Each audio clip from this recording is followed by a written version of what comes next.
Welcome, guys, to part 6 of What If an OC Reborn in Kirigakure Village with dual KekkaiGenkai bones. A nice release. If you enjoy this series, drop a like down below. It only takes a second, and it's free, and while you are down there hit that subscribe button. Remember to check out the author of this fantastic fanfic. Link in the description. Having said that, let's get into it. Hey Ross, sauce it up.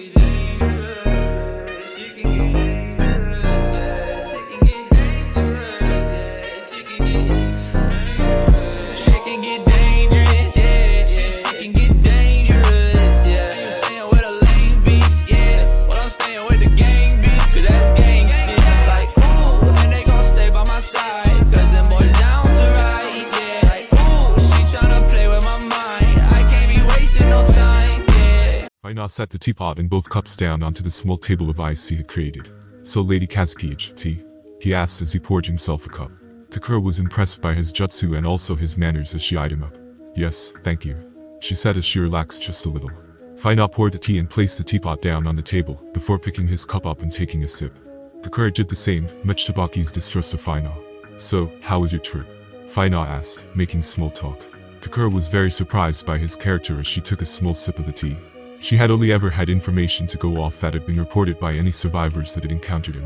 Fino Yuki, the so-called Ice Devil of the Mist, Decayed Slayer and Master of the Six Tails.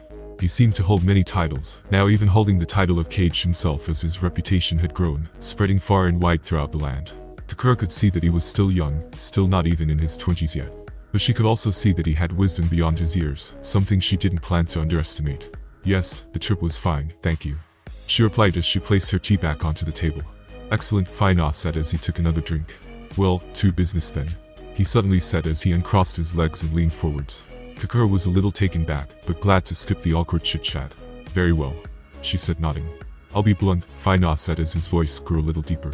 "I would like to avoid a war with the sand. Peace would suit me much better," he said, looking her dead in the eye. Takura was surprised at his honesty. It was something seen very little from leaders. "I can only hope that you wish the same. I understand that our history is not, well, the greatest. But I am willing to put all of that behind us and start fresh," Fino said, sitting up straight. Takura sat very ladylike as she listened to Fino's words. She could sense no ill will behind them, no hidden motive or plot that he was hatching, and so decided to let him carry on. "I understand that the situation involving you, former Kage, and our land's princess has created ill will between our nations," Fino said, and he interlocked his fingers. "I also understand the hate towards me for the outcome of that battle," Fino said as he remembered the battle he had with the 4th Kazukage. "However, as I stated before, I am willing to put the past behind us so that our future may become brighter. Not just for us, but for our people and nation," he said. Takura had to say, she was impressed. She had only just met Fino, and already he had swallowed any pride he could have had in front of an enemy. Takura remained silent for a moment as she looked to the floor, thinking about her response. "Lord Mizukage," she said as he looked into his eyes. "As the 5th Kazukage, I speak for my people and for my nation. I too wish for peace. I no longer wish to see the blood of my people spilt," she said with a serious expression. "But do not mistake my kindness for weakness, or my understanding for foolishness. I accept your offer for peace, but please understand, the sand and mist cannot become friends. We may not seek vengeance now, but one day, you shall be held accountable for what you did to our former Kage." I was clearly outraged by her words, and stepped forwards about to unload what was on his mind. Fino quickly raised his hand though, and he stopped in his tracks. "It's okay, Ao, please step back," Fino said. Ao held his tongue and did as Fino asked, although he was not happy about it. Fino looked back at Takura and sighed. "I understand that your village would want revenge against me for what I did. But, I will give you a word of advice. I will do whatever it takes to survive and protect my village. No matter who my enemy is, whether it be a person or a nation," Fino said in a serious tone. "However," he then said as he relaxed a little, "someone once told me, why have enemies when you can have friends?" he said with a small smile coming to his face. Takura didn't understand the reference, but she did understand the threat he had just given. "Very well. I believe we have said everything we need to say," Takura said as she stood from her seat. Fino did the same, not wanting to seem rude. "Yes, I believe we have," he said. "Very well. As Kazukage, I hereby declare peace between the sand and the mist," she said with a slight nod. Fino also nodded. "As Mizukage, I too declare there shall be peace between the mist and the sand," he said with a large smile. Fino then held his hand out towards Takura as a sign of good faith. Takura was a little surprised but took it in her own and shook it. Fino quickly pulled her in close, much to the shock of her amber guards and his own. "Lady Kazukage," Bucky shouted, about to dive in and attack. Takura was also extremely surprised, and it had happened so fast she hadn't had time to react, astonished by his speed.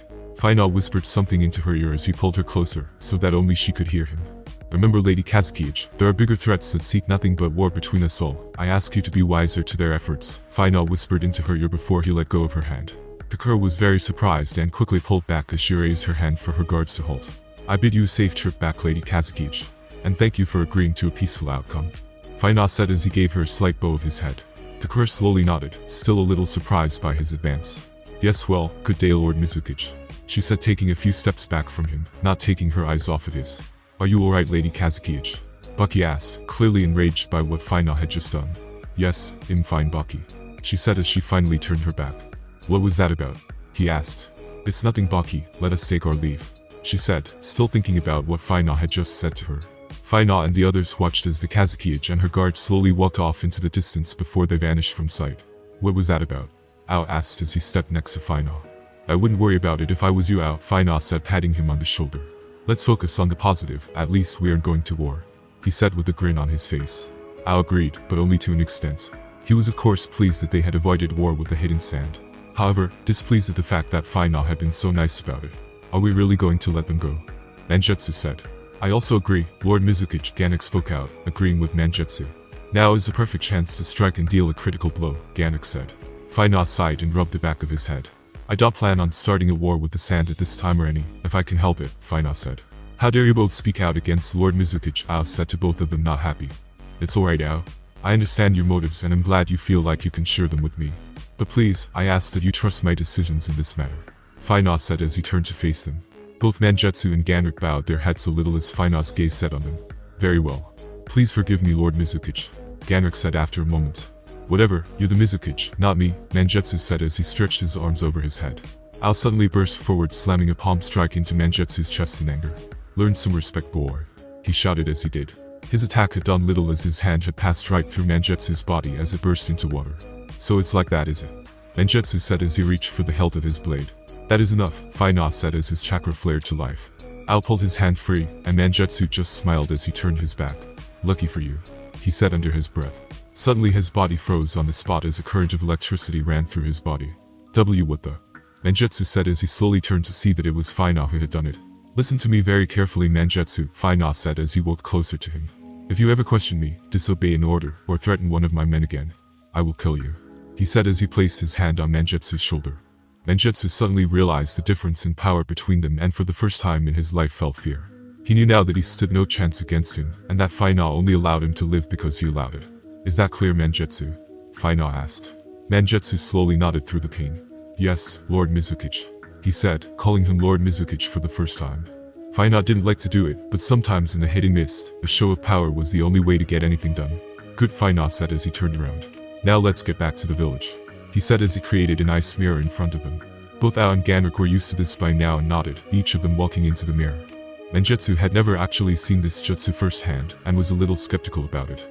Go on, Mangetsu, Fino said, waving his hand. Mangetsu nodded and slowly walked into the mirror, shocked to see that he was back in the Mizukage's office when he stepped out of it. Alright, let's get the debrief in order, and then we can report the success of the mission, Fino said as he too stepped out of the mirror and sat down in his chair. Mangetsu took a mental note that day to never cross Fino again, not unless he wanted to die, that was. Meanwhile, Lady Kazekage, is this really alright? If we are really planning to betray the mist and attack, what was the point of the meeting today? Bucky asked quietly. Kakura and her Anbu guard slowly walked through the trees as they entered the border to the land of wind. I wanted to see what the Mizukage's own motives were, Bucky. No. I needed to see what they were, she said as she tried to put all the pieces together in her mind. I now know that we simply cannot win against the mists, not yet anyway, she said. So what do we do now, Lady Kazekage? Bucky asked. We wait. And we prepare for war. Our day will come, Bucky, we just need to be patient, Kakura said. But first, take care of the spies, she said, giving him the order. Bucky nodded before he created a wind blade and cut down both of the other Anbu that were with him, getting a scream from them as he cut them in half. The council cannot know what was said here today, Kakura said, not even turning back to look. Back in the hidden mist, and that concludes my report from the meeting with the Kazekage, Fino said to the elders, having finished telling them what happened. And how can we trust the word of the Kazekage? The head elder asked. We can't, Fino said truthfully. All we can do is wait and prepare. He then responded as he sat back in his chair. Yes, the elder spoke before standing. Very well. We'll leave things in your care, Lord Mizukage, he said, bowing. Fino nodded and watched as they excused themselves from his office. Fino sighed and looked over to Ao, who as his advisor was still present. Something on your mind, Ao? He asked, noticing Ao's expression. Ao was a little surprised that Fino noticed and shook his head. No, it's nothing, he said. Fino couldn't help but laugh a little. Well, now I really want to know, he said, interested. Please, Ao, speak your mind, Fino said with a smile. This time Ao sighed as he folded his arms over his chest. It's just, well, I don't like it, he said, getting in a little mood. You don't like what? Fino asked. I don't trust this and Fino. They're up to something, no doubt about it, Ao said, this time waving his hands as he spoke. Fino smiled. I know, Ao, I know. Look, I'm not stupid. But we have peace, even if it is only for now. I expect they will betray us sooner or later. Ao looked surprised. Then why go to all that trouble and not just kill them now? He asked. I can't tell you that for now, Ao. Just trust me, he said as he stood up. Ao slowly nodded his head and then bowed. I'm sorry, Lord Mizukage. It's not my place to question you, he said. Please, Ao. I welcome it. I already told you, I don't plan on doing things like Kagure. If you ever need to ask me why, then please do. Just know that there are some things I can tell you and some I can't. Not just yet anyway, he said, smiling at Ao. Ao nodded. Alright, now get yourself home and rest. I'll finish up here for the night, Fino said. Ao nodded and bid Fino good night before he left the office. I'm sorry, Ao, but there is still a lot I will not be able to tell you for a long time yet, Fino thought as he watched him go. That goes for everyone else too, he then thought as he sat back down. Fino then noticed the paperwork on his desk that he had asked for the day before. It was the files on the new genin that had passed out of the academy and the teams they had been placed in. Fino looked over all of them and read the report each of them had been given, displaying their strengths and weaknesses. Finally, he got to Haku and Kimiro's team, that also including Koyuki, the daughter of Yugure, who he had promised he would look after. Koyuki Karatachi, Fino said as he read her profile. I see she is a gifted one. 10 years old, she clearly takes after her father, he thought as he carried on reading the report. Fino then picked up the final piece of paper that was the last team that had been formed. It had seemed this squad had been made at the request of the head of the Hoshigaki, to enter one of their own into the ranks, as Fino had requested. Kujira Hoshigaki, this one looks interesting, Fino said with a slight smile as he read his file. A few more days passed by as Fino became increasingly busy with meetings and paperwork. Something he didn't plan to happen. However, with his new laws and plans to change the Hidden Mist, he would have a lot of work ahead of him. Although Fino had been busy with his duties as the Mizukage, he had still found time to spend with Kimimaro and Haku, making sure to fit some training in for the pair. They had also told Fino all about the training exercise that their new sensei had put them through. Of course, Fino already knew all about it as he had sent a clone to watch the entire thing. A few days ago, Haku, Kimimaro and Koyuki had left the academy so that they could meet with their new sensei as instructed. Both Haku and Kimimaro had only just met Koyuki today, knowing nothing else about her other than she was now on their team. Their new sensei had instructed them to meet at one of the training fields, so that he could meet them and see what they had. I wonder what our new sensei is like, Koyuki said. She was certainly not shy and said what was on her mind. Haku also seemed filled with excitement. I wonder what kind of test he will have in store for us, Haku said. Kimimaro stayed quiet as he was a little more reserved, although he still had a smile on his face. Not long passed, and the three of them soon found themselves at the training field. It was a simple place with a large open grassy plain, a few training posts scattered around, and as always in Kirigakure, covered in a faint mist. I think we're early, Koyuki said as she took a good look around, seeing no sign of their sensei. Haku was also carefree as he too took a good look around. Well, I'm sure they won't be long, he said. Kimimaro, however, had a bad feeling as he scouted the area. Be on guard, he said as he suddenly took a fighting stance. Koyuki had a questioning look on her face as he did, but Haku suddenly also took a fighting stance as he drew a handful of senbon needles. I feel it too, he said, taking a stance. Suddenly 3 shadows appeared out of the mist, donned in all black clothing with their face covered by a bandana. Kimimaro, Haku and Koyuki all noticed the shadows and got ready as they too took a fighting stance. What's going on? Are they here for us? Koyuki asked. I don't know, but be prepared to fight, Haku said. The 3 shinobi suddenly charged in towards the 3 genin, as they each picked their opponents. Kimimaro charged dead ahead and jumped into the air, spinning in a circle, as he fired 2 bone blades at the 2 of the shinobi, before he clashed with his chosen target. Haku took full advantage of the opportunity Kimimaro had given him, and without hesitation jumped into battle. The shinobi on Haku's side was able to avoid the bone blade Kimimaro had fired at him. However, he had been forced to alter his path, and Haku took full advantage of this, throwing a volley of senbon needles, each with pinpoint accuracy, heading towards a Vita pressure point. The enemy suddenly pulled out his sword and blocked the needles before looking for Haku. Where the hell did he go? He said, before looking up. Haku had jumped high into the air, using the cover of the senbon needles, in an attempt to land a surprise attack. Now, ice style. Haku started as he formed the hand signs. The enemy shinobi looked on from the ground as he could see what Haku was doing. Not bad, kid, he thought before he started to form his own hand signs. Kimo was currently locked in a battle with his opponent, dancing around with such grace as bones sprouted from his body at all angles. The enemy Shinobi was using his sword with amazing skill, as he continued to deflect each of Kimiro's attacks, maintaining his footing and preventing Kimiro from pushing him back on the defensive. This guy is highly skilled, Kimo thought as he flipped over his head with his back to the enemy. Suddenly a huge amount of razor-sharp bone spikes shot out from Kimiro's back, crushing the Shinobi before Kimiro landed back onto his feet gracefully. A substitution, Kimo said before he turned around and blocked a downward slash from the enemy's sword. Not bad, kid. But let's see how you handle this. The enemy then said as he kicked Kimo back so he had room to form some hand signs. Koyuki had watched how Haku and Kimo had leapt into action with hesitation. She had to say, she was impressed. But at the same time felt this was the perfect time to show them what she had to offer to the team. Her opponent had appeared behind her and attempted to grab her in a chokehold. However, Koyuki quickly dropped to the ground and kicked her foot back, hitting the enemy's knee. I don't think so. Fire style, fireball jutsu. She shouted as she rolled and formed the hand signs, before launching the intense fire style jutsu at the Shinobi. He was certainly surprised as he jumped back quickly, using his sword to slash and deflect the fire, before he flicked backwards and landed like a cat. I'm not done just yet, Koyuki said, as she flipped up to her feet and took a handful of shuriken and threw them towards the enemy. She wasn't finished there though, as she started to form more hand signs. Wind style. Air bullets. She shouted as she fired a handful of wind style bullets. She then quickly threw a load more shuriken, and the enemy Shinobi watched as he jumped out of the way of the first round of shuriken. "It's easy, kid," he said as he flipped in the air. To his surprise, the wind bullets she had fired hit the ground before the first round of shuriken, bursting and propelling the shuriken into the air, where they collided with the second round of shuriken. The second round of shuriken then deflected off the first and changed their direction, traveling even faster than before, right towards the enemy Shinobi. What? How did she? He thought as he was forced to deflect the projectiles with his swords before landing on the ground. How does she do that with such precision? He thought before he turned around to see Koyuki above him with a kunai in each hand. Take this, she shouted as she swiped down at the Shinobi's face. Meanwhile, Haku was free-falling in the air as he formed hand signs at an impressive rate. Ice style. He started. Not bad, kid, but not fast enough. Water style. Water bullets. The enemy shouted as he fired a rapid-fire shot of water bullets from his mouth.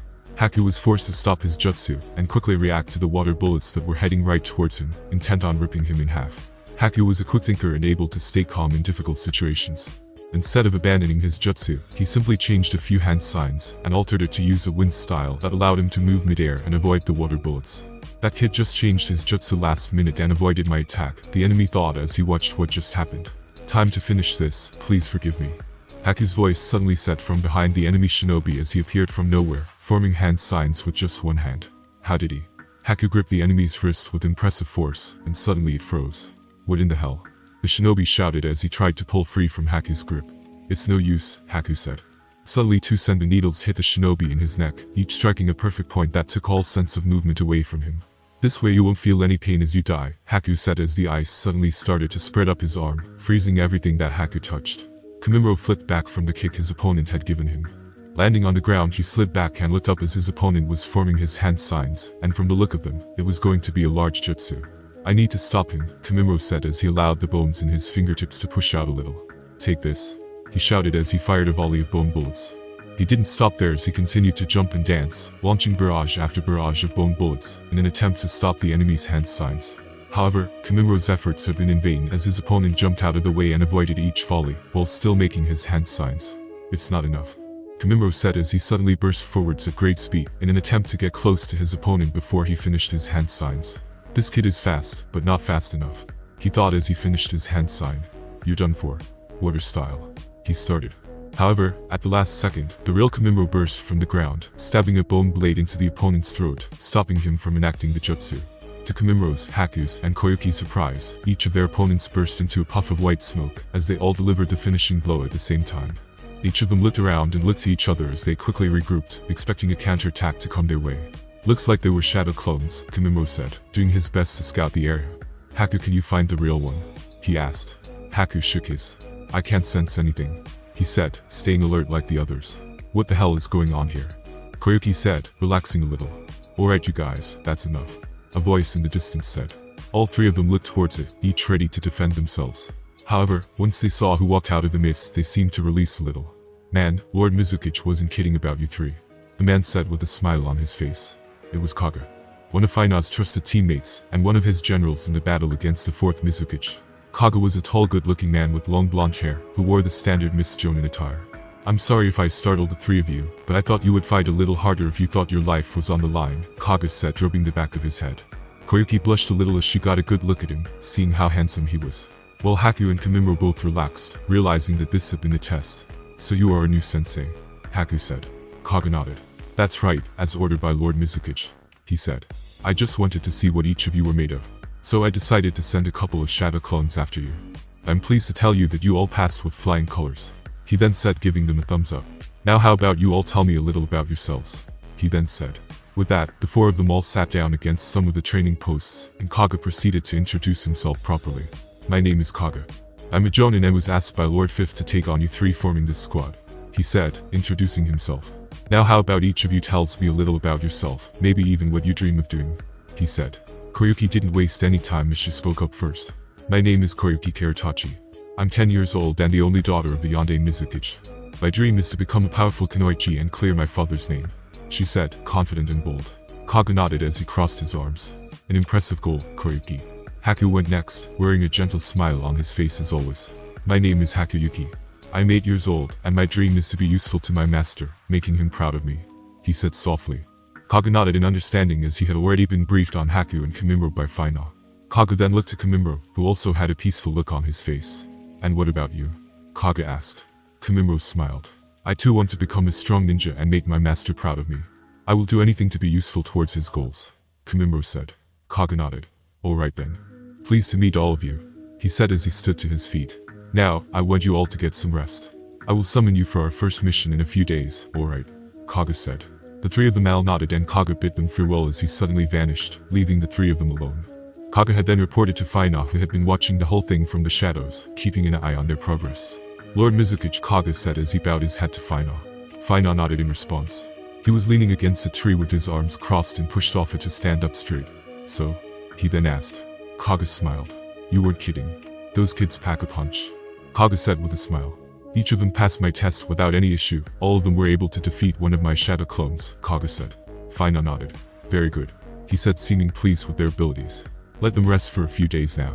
I'll prepare a mission that will suit their abilities soon. Come and see me then, Fino said. Kaga nodded and bowed before Fino disappeared.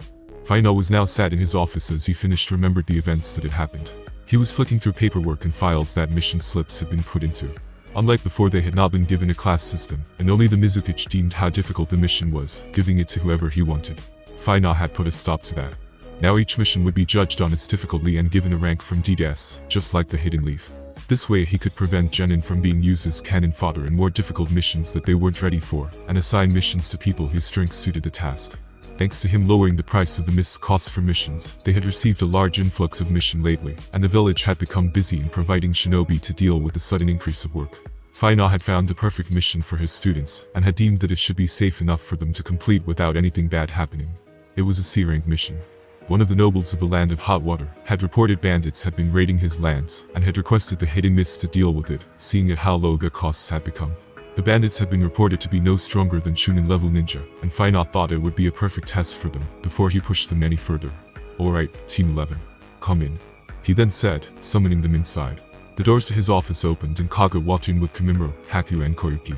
Haku and Kimimaro were also dressed in the new gear that Fino had gotten them as a reward for passing out of the academy and becoming a genin, showing them how proud of them he was. Haku wore the standard KIRIGAKURE pinstriped outfit which stopped at his knees. Over this, he wore a green hiyori with white trimmings, and around his waist, a brown sash with a fringe trail wrapped around his waist twice. He also wore light brown platoon sandals with straps in the same color as his kimono. It was ironic that he now wore the same outfit he had worn in the anime and manga. Kimimaro now wears a pair of black trousers and a long-sleeved black shirt. It was very similar to what Fino used to wear when he was that age, just without the mist flak jacket. The idea was that he could easily remove the top and use his jutsu without the clothing getting in the way. Both Kimimaro and Haku also wore their hidden mist headbands around their head with pride. Koyuki wore a blue robe that was loose around her shoulders. She had a black sleeveless undertop that also covered half of her neck. She additionally had a black corset wrapped around her waist which also displayed her forehead protector. She had black tights on and the standard black shinobi boots on, along with black fingerless gloves that ran up to her bicep. Each of them bowed as they stopped before Fino, greeting with respect. It was the first time Koyuki had met Fino after what had happened with her father, although she had been told the story, leaving out a few details, of course. Alright, you three. Are you ready for your first mission? he said as he interlocked his fingers, a smile appearing on his face. The three of them nodded in confidence as they looked into Fino's eyes. Yes, Lord Mizukage, they each replied. Alright then, Fino said as he leaned back in his chair. I'm giving you a mission to head to the land of hot water and dispose of a group of bandits who have been raiding a noble's lands. The bandits have been reported to be Chunin level. Think you can handle it? Fino said, waiting to see how they each reacted. Koyuki stepped forwards first. We can handle it, no problem, she said, looking Fino in the eye with fierce determination. Kimimaro and Haku also stepped forwards, both nodding in agreement. Alright then, Fino said as he tossed the scroll to Kaga. You'd best be off then, he said, feeling like a proud father seeing how far they had already come. Fino watched as Kimimaro, Haku, and Koyuki left for their first mission with Kaga. He couldn't help feel like a proud father, and part of him wished it was him taking them on their first mission. But he knew that the needs of the village outweighed his own. He could think of no one else better suited to become their jonin captain. If Hametsu were still alive, he would have been his first choice, but his death had come all too soon. Fino shook the thought away, knowing that his friend would not want him to be sad, not after everything they had achieved together thanks to his sacrifice. He knew that he must cast his view onto the future and prosperity of the village, knowing that looking to the past would only bring sorrow and doubt. With that, he stepped away from the large window in his office and sat back at his chair to finish up some remaining paperwork before the plans he had made with Surin. Turns out she had some big news she needed to tell him about. Alright. Our first mission, Koyuki shouted as the four of them reached the village gates. Haku was also excited, and Kimimaro as usual contained his emotion behind a simple smile. Right, you three, let's head out to the land of hot water, Kaga said, smiling at them. The three of them nodded to their sensei and followed him, setting off along the path that led out of the village. Their first destination would be to one of the ports west of the village. It wasn't far, and once there, they would board a ferry that would transport them across the sea onto the border of the land of fire and the land of hot water. It would only be a few hours' journey from there to their next destination, being the noble's estate. The whole journey would take a day, as the ferry was the longest part of the trip. Koyuki was a chatterbox most of the time, seeming to be the complete opposite of her father in that department. Haku seemed to enjoy listening to her, although Kaga thought he was just too nice to say anything else. Kimimaro, on the other hand, remained quiet. He liked to watch and observe from a distance. Kaga could tell the boy was a genius in his own right, and not just in combat, as he had already excelled in his ability to observe. Remember to be on guard once we arrived in the land of fire. The roads are filled with danger, Kaga said, giving his students a warning. The three of them nodded, taking their sensei's words in without question. Yes, sensei, the three of them said. With that, the four of them made the most of their time until the boat arrived at the land of fire. Haku and Kimimaro were amazed at the sight. After all, they had never been outside of the land of water before. Alright you three, let's move out, Kaga said as he started walking down the ramp that had been placed so that the passengers could walk off the boat and onto the shore. The three of them followed him, making sure to keep up, not getting too sidetracked from the small port town they found themselves in. Okay, Haku. Why don't you take this map here and lead us to our destination? Kaga said, handing the boy the map. Haku nodded as he took the map. During their time in the academy, the three of them had been taught map reading, along with many other things necessary of a shinobi. Haku took a good look at the map before he gained his bearing. All set? Kaga asked. Haku nodded. Very well Haku, lead the way, Kaga said. Haku did just that and set off as the others followed him. Walking to the edge of town, they headed to the edge of the land of fire, before entering the land of hot water. Once there, Haku brought them to a road that would lead straight to the noble's estate. Good job Haku, Kaga said as he led them to the noble's estate without any trouble. Kaga walked up to the large front door and knocked, taking a step back as he waited for someone to answer. It wasn't long until an elder man dressed as a butler opened the door, treating the four of them. I take it you are here to see the master, he stated, before opening the door fully for them to enter. Yes. Team Kaga, reporting from the village hidden in the mist, Kaga said, greeting the old butler. Please come in, the butler said, allowing them inside. Kaga and the others entered the large house. The butler then showed them to a large waiting room and offered them a seat. Please, wait here while I fetch the master, he said, excusing himself from the room. Kaga nodded as he and the others took a seat. Wow, this room is so big, Koyuki said as she jumped onto one of the large armchairs in the room. Haku and Kimimaro agreed as they too were impressed. After a moment the doors opened again, and this time they were greeted by the master of the house, the noble who had requested the mission himself. Greetings Miss Shinobi, greetings, the man shouted as he entered the room. I do hope I didn't keep you waiting long, he then said as he took a good look at the ninjas standing before him. Oh my, what lovely children you have brought along, he then said, looking at Kaga. Kaga smiled. Children, yes. But they are also shinobi of the mist and are more than skilled. You have my word. The noble was a strange man, dressed almost like a clown in makeup, complete with long green hair and a top hat. Very well, allow me to introduce myself. I am Huan van Banker. At your service, he said, giving a bow. Kaga and the others returned his greeting. I am Kaga of the Mist. This here is Koyuki, Haku and Kimimaro. he said, introducing his team. My, how splendid. You may call me Van. The noble said as he sat down, his butler instantly pouring him a cup of tea and placing it on the table next to him. How rude of me, Van said, realizing he had not offered them something to drink. Van then snapped his fingers, and his butler started to pour each of them a drink. Thank you, Lord Van, Kage said, accepting the tea, as was the polite thing to do. Very well, to business then, Van said after taking a sip of his drink. As I requested in my letter to your village, I seem to be having a tad bit of trouble with the gang of rogue shinobi, he said, taking another sip of his tea. Kage nodded as he listened. They just won't leave my men alone, and have already attacked my trade product 3 times, Van said, crossing his legs. That is where you come in, he then said, looking at Haku with interest. If the bandits attack, I would like you to kill them. All of them, he then said with an intense look in his eye. Kage and the others didn't bat an eyelid at his request. After all, they were Miss Shinobi. That wouldn't be a problem, will it? Van asked. Not at all, sir, Kage said. That is why you hired us, is it not? Kage said as he sipped his tea. Van smiled and gave a cheerful laugh. Just as I would expect from you, Miss Shinobi. Very well, I shall make the arrangements. Please make yourselves at home until then, he said, standing to his feet. Kage nodded as he stood to his feet to thank him and bid him farewell. Thank you for your hospitality. We will not disappoint. Thank you. I hope not, Van said before exiting the room. Kage and the others watched as he exited the room and the doors shut behind him, leaving them and the butler alone. Allow me to show you to your room, the old man then said. Kage nodded and the 4 of them followed the old man upstairs, where he showed them to their rooms.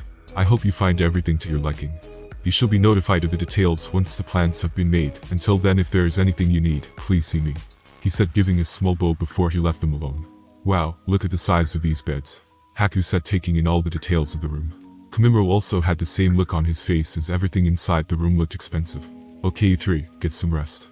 And don't go wandering off anywhere you shouldn't, understood? Kage said. The 3 of them, Haku, Kimimaro and Koyuki, all nodded. What about you, Sensei?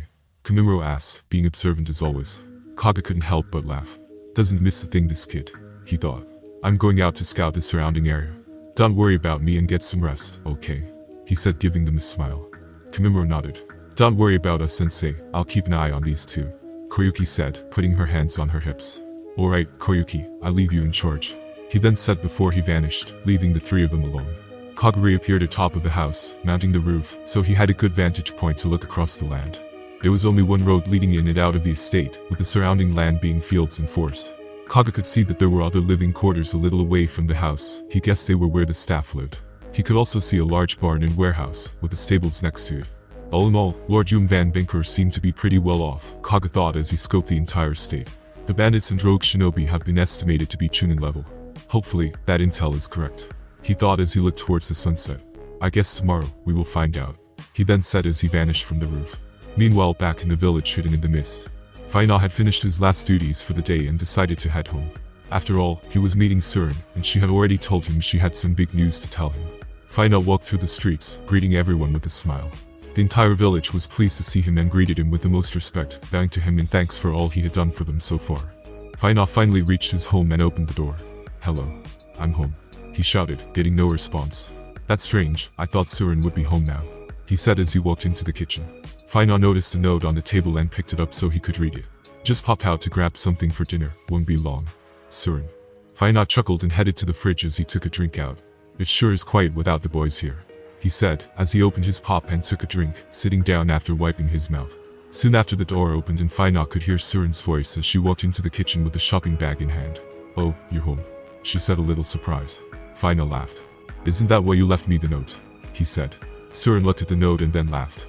Oh, that's right, I'm such a scatterbrain sometimes, she said, seeming a little nervous. Fino couldn't help pick up on it, but decided to leave it be. What did you get for dinner then?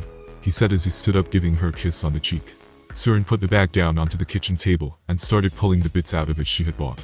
I thought I could make us something special tonight, she said as she pulled free of his hug as she started to get everything she would need to make the food.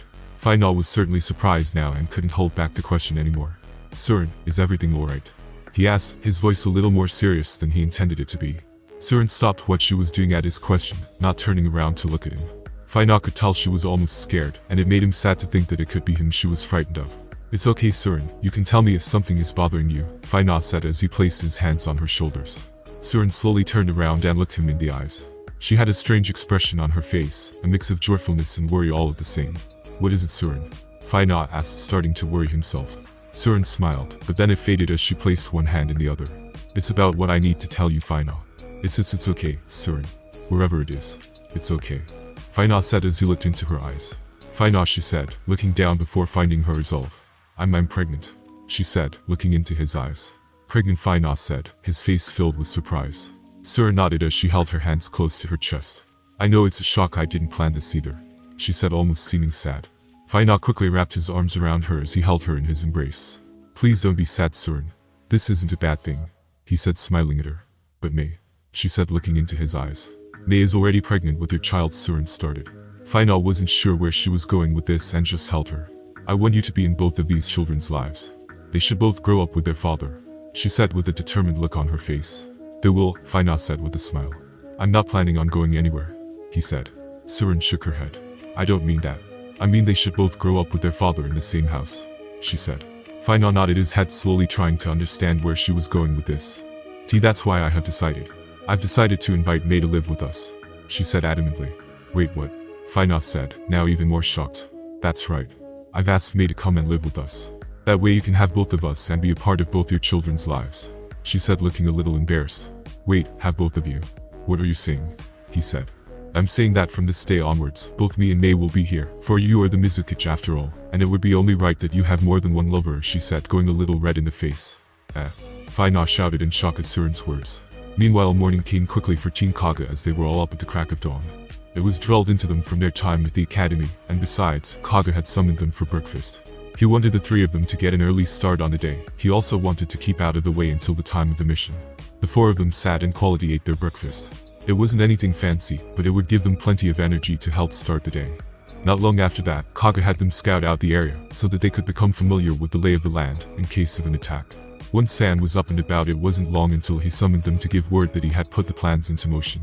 I've made a quick change of plans, he said as he sipped his tea. The cargo will be transported in 1 hour to the closest town. I will be relying on the four of you to escort it there safe and sound, he said, seeming very cheerful. Of course, Kaga said, nodding his head. Yeah, leave it to us, Koyuki then shouted as she punched the air. Van couldn't help but smile at her enthusiasm and placed his teacup back down. Excellent. I look forward to hearing your report once the cargo is transported safely and the bandits are dead, he said, standing up once he had finished talking. Kaga nodded to him and watched as he walked out of the room. Alright, you three, prepare your gear. We move out soon, he said, getting a nod from Haku, Kimimaro and Koyuki, who cheered. Alright. I can't wait, she said in excitement. Kaga laughed. I wouldn't get too excited if I were you. Most likely once the bandits see us, they will think twice about attacking, Kaga said as he crossed his arms. Oh, I was looking forwards to kicking some butt, Koyuki said as she punched her hand. Haku simple smiled. Don't worry, Koyuki, I'm sure we will still have fun, he said. Kimimaro didn't say anything as usual and remained quiet. Okay, dismiss, Kaga said, allowing them to go and tend to their equipment. The three of them did as Kaga instructed and left the room to go and prepare for the mission, while Kaga remained. Time will tell what lies in store for us, he said as he pulled a scroll from his tool bag, checking it over as he had a small flashback. Back in the Mizukage's office, Zabuza. Really, my lord? Kaga said as Fino had just explained the real purpose of the mission to him. That's right, Fino said as he leaned forwards on his desk. Our spies have picked up a trail, and new intel has come in saying he could be somewhere in the land of hot water. Kaga nodded. If that is indeed true, I don't think my squad is qualified to handle such a mission, Kaga said. I understand that, Fino said as he picked a scroll up and placed it on the desk in front of Kaga. I can't afford to send a tracker squad. If Zabuza gets even a slight whiff that they are tracking him, he will disappear, Fino said, crossing his arms. I don't like it, but I'm using your squad as bait, Fino said. But what about my squad? Would you really risk their lives? Kaga asked. Fino kept a blank expression on his face. You are not to engage. If you come into contact with Zabuza, I want you to activate that scroll. Is that understood? Fino said. Kaga nodded, realizing it was a reverse summoning scroll that would summon Fino to his location. Very well, Lord Mizukage, I understand. Kaga's flashback ended, and he put the scroll back into his weapons pouch. Not long passed and Kaga regrouped with his students outside by the barn. The cargo had been loaded onto 2 separate horses and carts. Exotic spices and salts were the cargo, meaning it was worth stealing. Kaga had a chat with both drivers, so he could find out any details he might need to know in case of an attack. After that, he headed over to the others so that he could give them a quick brief before they set off. Alright, listen up. Koyuki, I want you to ride in the first carriage, he said, getting a nod from her. Kimimaro, you will be walking on the right of the convoy, while Haku takes the left side, he said. I'll stay at the back so I can keep an eye on things, he then said. Understood. Yes, Sensei. The three of them said. Good, let's move out. Kage then said as he headed to the back to take his position. With that all done, the convoy headed off as the two drivers gave the horses a nudge, signaling them to start walking. The others had taken their positions, and now all that remained was to stay alert in case of an attack. The driver that Koyuki sat next to looked her up and down, surprised at how young she was. Are you really a ninja? He asked. Koyuki smirked as she looked at him. He seemed to be a young man, maybe 20 years old. I am, want me to kill you to prove it? She said with a terrifying expression on her face. The driver could feel her killer instinct and backed off. Okay, point proven. He said as he quickly turned his eyes back to the road. Kimimaro and Haku took the flanks, walking at a steady pace to match the slow-moving convoy. Haku had his hands crossed behind his back as he looked around at the pretty flowers growing by the side of the road, humming a little tune in his head, seeming to be in a world of his own. Kage paid close attention to his team of genin as he sat in the horse and cart at the back. He was sure that Haku and Kimimaro were already at chunin level, and both possessed amazing abilities. Well, of course they are gifted. Lord Mizukage wouldn't just train any random kids he finds on the street, Kage thought. And besides, they each possessed one of the same KekkaiGenkai that he did. And if Kage knew Fino, he would have already taught them things that other genin couldn't even imagine yet. More time passed and not a lot was going on. Koyuki couldn't help but yawn as she quickly grew bored. Kimimaro on the other hand never let his guard down, even though he seemed perfectly at ease as he walked with a blank expression. Kage could tell that he was on guard. A small hint of movement in the distance caught Kage's gaze as he turned his head to look. He scoped out the surrounding area in a matter of seconds, not seeing any other movement. He thought as he passed it off for an animal or something. Haku had also noticed movement as a bush in the surrounding woods rattled ever so slightly. Haku took a closer look, getting ready to reach for one of his sending needles. Not a moment later, a small bunny jumped out of the bush staring at Haku for a moment. "Oh, a bunny," he said looking at the cute little animal. He walked over to the rabbit to stroke it, and quickly noticed the explosive tag that was wrapped around its underbelly. Kage noticed what was going on too late and tried to shout out. "Haku, look out," he shouted. The rabbit suddenly exploded, creating a black cloud of fire and smoke that swallowed Haku from sight. "Attack," a voice shouted, coming from the woods, signaling the start of an ambush. "Oh shit, it's the bandits." The driver next to Koyuki shouted as he looked at her with fear in his eyes. Koyuki had seen what happened to Haku and quickly jumped up to her feet. "You bastards will pay for that," she shouted. There were 7 bandits in total. 2 rushed to Kimimaro, 2 towards Koyuki and another 2 towards Kage, quickly singling out the shinobi and targeting them first. Only the leader remained as he stayed back, watching his men go to work from the distance. Kimimaro quickly jumped into the air, dodging a slash from one of the bandits. Kimimaro flipped in the air and pushed his foot off the man's shoulder, using it as a turning point to gain momentum from, as he kicked the other bandit in the face, breaking his neck, dropping him to the floor. "Why you?" the other one shouted in rage as he raised his sword, swinging it down with all his might. Kimimaro landed on the ground and spun around with lightning relaxes. To the man's surprise, his sword snapped in half as he felt it collide with something stronger than steel. "What in?" the man asked as he stared at Kimimaro, who had cut his sword in half with a bone blade. "Time to die," Kimimaro said as he quickly dashed in, to faster the man to see. Kimimaro stabbed his bone blade through the man's heart faster than he could even blink. Coughing up blood, he fell to his knees as Kimimaro had his back to him, only turning around when he dropped to the ground.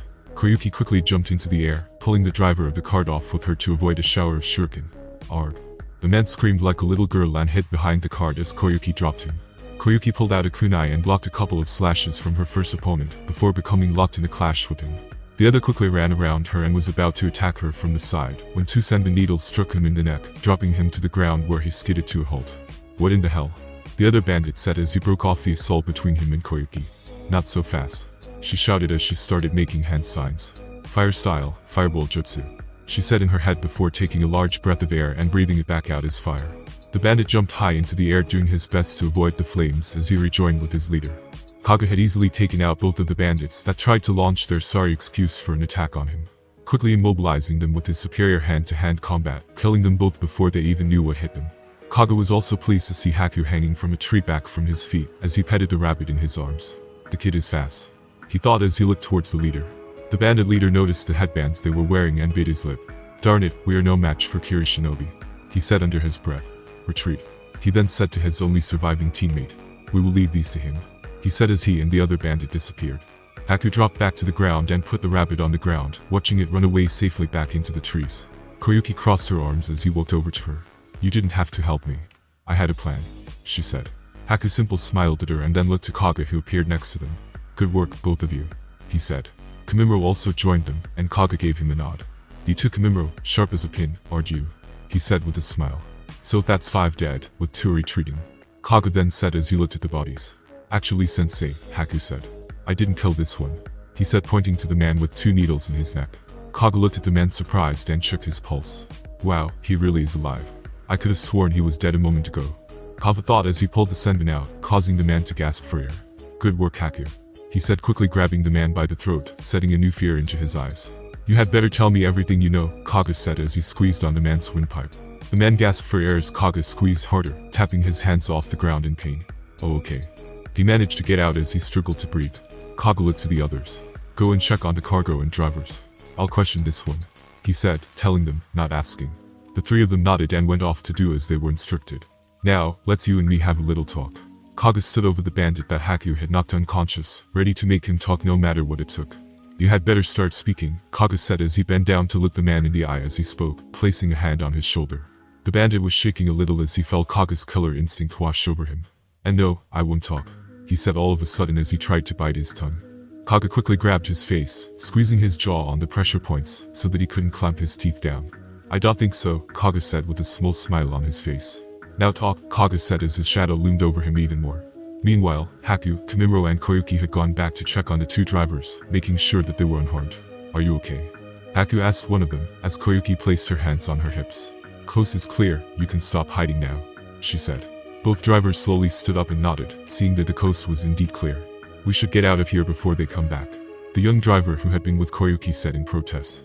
Don't worry, they won't be coming back after a thrashing like that anytime soon, Koyuki said in confidence. However, the driver didn't seem convinced as he looked at the 3 children. Don't worry, you will be safe with us, Kimimaro said, giving them a smile that put them a little more at ease. Kaga walked back over, having finished interrogating the remaining bandit. How's everything you 3, all in order? He asked already knowing the answer to his question. Yes Sensei, the drivers are fine, and the cargo is all accounted for, Kimimaro said. Kaga nodded as he looked at Haku who smiled and Koyuki who turned her head to the side, giving him a huff. Noise. Alright, be on guard in case they decide to return. Our mission isn't over until this cargo reaches the next village, Kaga said. The 3 of them nodded and they took their positions, ready to make the remainder of the trip. The rest of the mission went a lot smoother as no other bandits showed up to try and steal the cargo, and soon enough they reached the next town over where they were to drop off the cargo. The town was of medium size and was quite busy with people going about their business. Okay, the warehouse is just a little further into town, the young driver said to Koyuki as he steered the carriage. Koyuki nodded as she stared at everything that was going on in the village. It was all new to her and something she wasn't used to seeing as children her age played freely on the streets. People were outside with seamlessly no worries on their minds other than what they wanted to buy for dinner. The market was busy with the hustle of trade, and Koyuki could see an abundance of products laid out looking fresh. Kimimaro and Haku were also amazed as they too stared wide-eyed at everything that was going on. Kaga noticed their reaction and almost felt bad for them as it was their first time out of the village after all. Poor kids, he thought before a smile came to his face. It wouldn't be long before Lord Mizukage changes the mist for the better. He then thought as he paid his attention back to the convoy and the mission. The convoy soon turned into a small side street where they stopped outside of a warehouse that had others working inside of it. A few of them noticed the convoy approaching and hoped down from what they were doing, coming outside to take a look. Alright, you made it, one of them shouted. And it looks like all the cargo is there this time. The boss is gonna be happy for sure this time, another said as he crossed his arms, nodding his head in approval. Kaga hopped off his wagon and headed over to the men who had gathered around to see the convoy that had arrived. Who's in charge here? He asked. A man stepped forwards and raised his hand. I'm in charge, he said as he raised his hand, looking over to Kaga. Good, here is the convoy, delivered safe and sound, Kaga said as he handed over an inventory list. Thank you, he said as he took the sheet, trying not to stare at Kaga and the others. Did you get any trouble on the road? He asked, trying to guess how old the 3 genins were. We did, but I wouldn't worry about that, Kaga said as he turned his back. The cargo is safe inside the town limits. I doubt the bandits would risk trying to steal it in such a populated area, Kaga said, walking off to his students. Alright, you 3, that's the first part of our mission complete, he said, giving them a thumbs up. The 3 of them nodded, looking pleased with themselves as Kaga complimented them. But don't let your guard down. We could still face an attack before we launch our own, he then said, giving them the warning to remain on guard. The 3 of them nodded, and then Kaga turned back to the man in charge of the warehouse. We shall take our leave, as we still have other things to do before we return to your master, Kaga said, letting him know they would not be staying. The man nodded and thanked him for getting the cargo and his friends safely to town. Kaga nodded and took his leave, taking his students into the town center, so they could look at the markets. Alright, you 3, get some food, take a look around town, and then meet back here in an hour. After that, we move out, Kaga said as he handed each of them some money. All three of them looked very excited, although Koyuki tried to hide it. Yes, Sensei. They each said as they walked off to go and explore, leaving Kaga to attend to some business he had here in town. Kaga vanished using the body flicker, heading off to his own meeting point, remaining hidden from sight. Haku turned to the others with an excited look on his face. Let's go and check out the market. Kimimaro also smiled. Yes, but we should remain vigilant, he said. Koyuki nodded. That's right, there could be more bandits around here, so we shouldn't be running around acting like kids. Haku frowned a little as he looked down at the ground. You're right, he said. Kimimaro noticed the look on his face and smiled. We should have some fun and explore, as Kaga-sensei said. Come on, let's go. He then said as he walked off, heading towards the market. Haku's smile returned as he grew more and more excited, running off with Kimimaro, leaving Koyuki behind. Hey, wait for me. Koyuki shouted as she watched both of them run off without her. Meanwhile, Kaga had headed to an abandoned building on the edge of town. He entered the building making sure he wasn't followed and headed upstairs. I see you made it, Kaga said as he looked at the two men stood in the darkness. Both of them stepped out of the shadows, revealing their tracker masks and Miss Stambu clothing. Report, one of them said. Kaga nodded. So Lord Mizukage sent you to check up on me? He asked. One of them stepped forwards and handed a scroll over to Kaga. No. We have separate orders to take your lead and only respond if you make contact. Kaga nodded. Don't you worry. If we find that traitor Zabuza, then I'll make sure I kill him without needing your help. Both of the Ambu showed no sign of caring, however, one of them stepped forwards. Didn't Lord Mizukage say he wanted him alive? Kaga nodded. Yeah, I know. Both of the Ambu also nodded as they had finished reporting everything they had uncovered. We will be watching, they said as they stepped back into the shadows, vanishing from sight. Kaga smiled as he placed a hand on the back of his head. Yeah, I know. Wow, look at all of the food, Koyuki said as the three of them stood in the center of the market. Haku was also excited as his nose picked up all of the amazing smells floating in the air. Kimimaro was also excited, and the three of them moved from stall to stall, as they looked at everything there was to see. The time passed as they tried samples of food, enjoyed the shows and performances that were happening, and simply enjoyed the short time they had together as kids. The three of them had eventually sat on a quiet bench in a small park as they finished all of the food they had got. Haku was sat quietly with a smile on his face as he watched some other children play. Koyuki gave a loud moan in happiness as she finished the last sweat dumpling, wishing she had more. While Kimimaro sat swinging his legs as he looked at the blue sky. A small gust of wind blew their hair as it seemed to appear out of nowhere. Having fun, are we? Kaga said as he walked over to them from behind. Each of them turned around to see their sensei stood with his hands on his hips. I hope you saved me some of that food, he then said, smiling at them. No way, sensei. You're late, Koyuki said as she turned her head away from him. Kaga laughed as he rubbed the back of his head. I guess I am a little. Are we heading out on our next mission? Kimimaro asked. Kaga nodded. That's right. They all kicked off the bench, standing to their feet as they placed the rubbish into one of the bins. Alright, let's go, Kaga then said as he turned around. Haku nodded to Kimimaro and then to Koyuki as the three of them followed their sensei, heading outside of the town, and back onto the road they had traveled on. Once they were out of sight, Kaga gave the order, and the four of them disappeared into the trees, moving like shadows in the setting sun. They now traveled through the forest, moving much faster as they jumped between the trees using their chakra to increase their speed. Alright, you three, Kaga said, getting their attention. I hope you are ready for the main part of the mission, he said. We are Kaga-sensei, Kimimaro said. Yo, bring it on, Koyuki said, starting to get excited. Very well, Kaga said. I was able to get the location of the bandits' hideout from the one Haku took down. As requested, we are to head to their hideout and kill them, Kaga said, being blunt. The others didn't say anything as they continued to follow Kaga, jumping through the trees making good timing. Although they are still young, they are Miss Shinobi and are trained to kill without feeling. Haku and Kimimaro have been personally trained by Lord Mizukage himself, already showing excellent potential. Koyuki is also the daughter of Lord Forth and shares his blood. I expect nothing but success from each of them, Kaga thought to himself before they arrived at the edge of the forest at the base of the cliff. Alright, the bandits' hideout is located at the top of this cliff inside a cave. Be on guard, Kaga said, letting them all know. Kaga accessed the area and could see no traps or lookouts, giving the order to move as he deemed it safe to do so. Haku jumped onto the cliff, using his chakra to keep his feet stuck to it, allowing him to run along the cliffside with ease. Kimimaro did the same along with Koyuki, as they moved in a split formation to cover as much ground as possible between them. Kaga reached the top of the cliff first and flipped onto the ledge, only seeing one guard. Haku was already on it as he let loose two senbon needles that struck the man in the neck, killing him before he dropped. Kimimaro quickly caught him before he fell and gently placed him on the ground, so to avoid any noise that could alert the others. Two more voices could be heard as shadows started making their way out of the cave up ahead.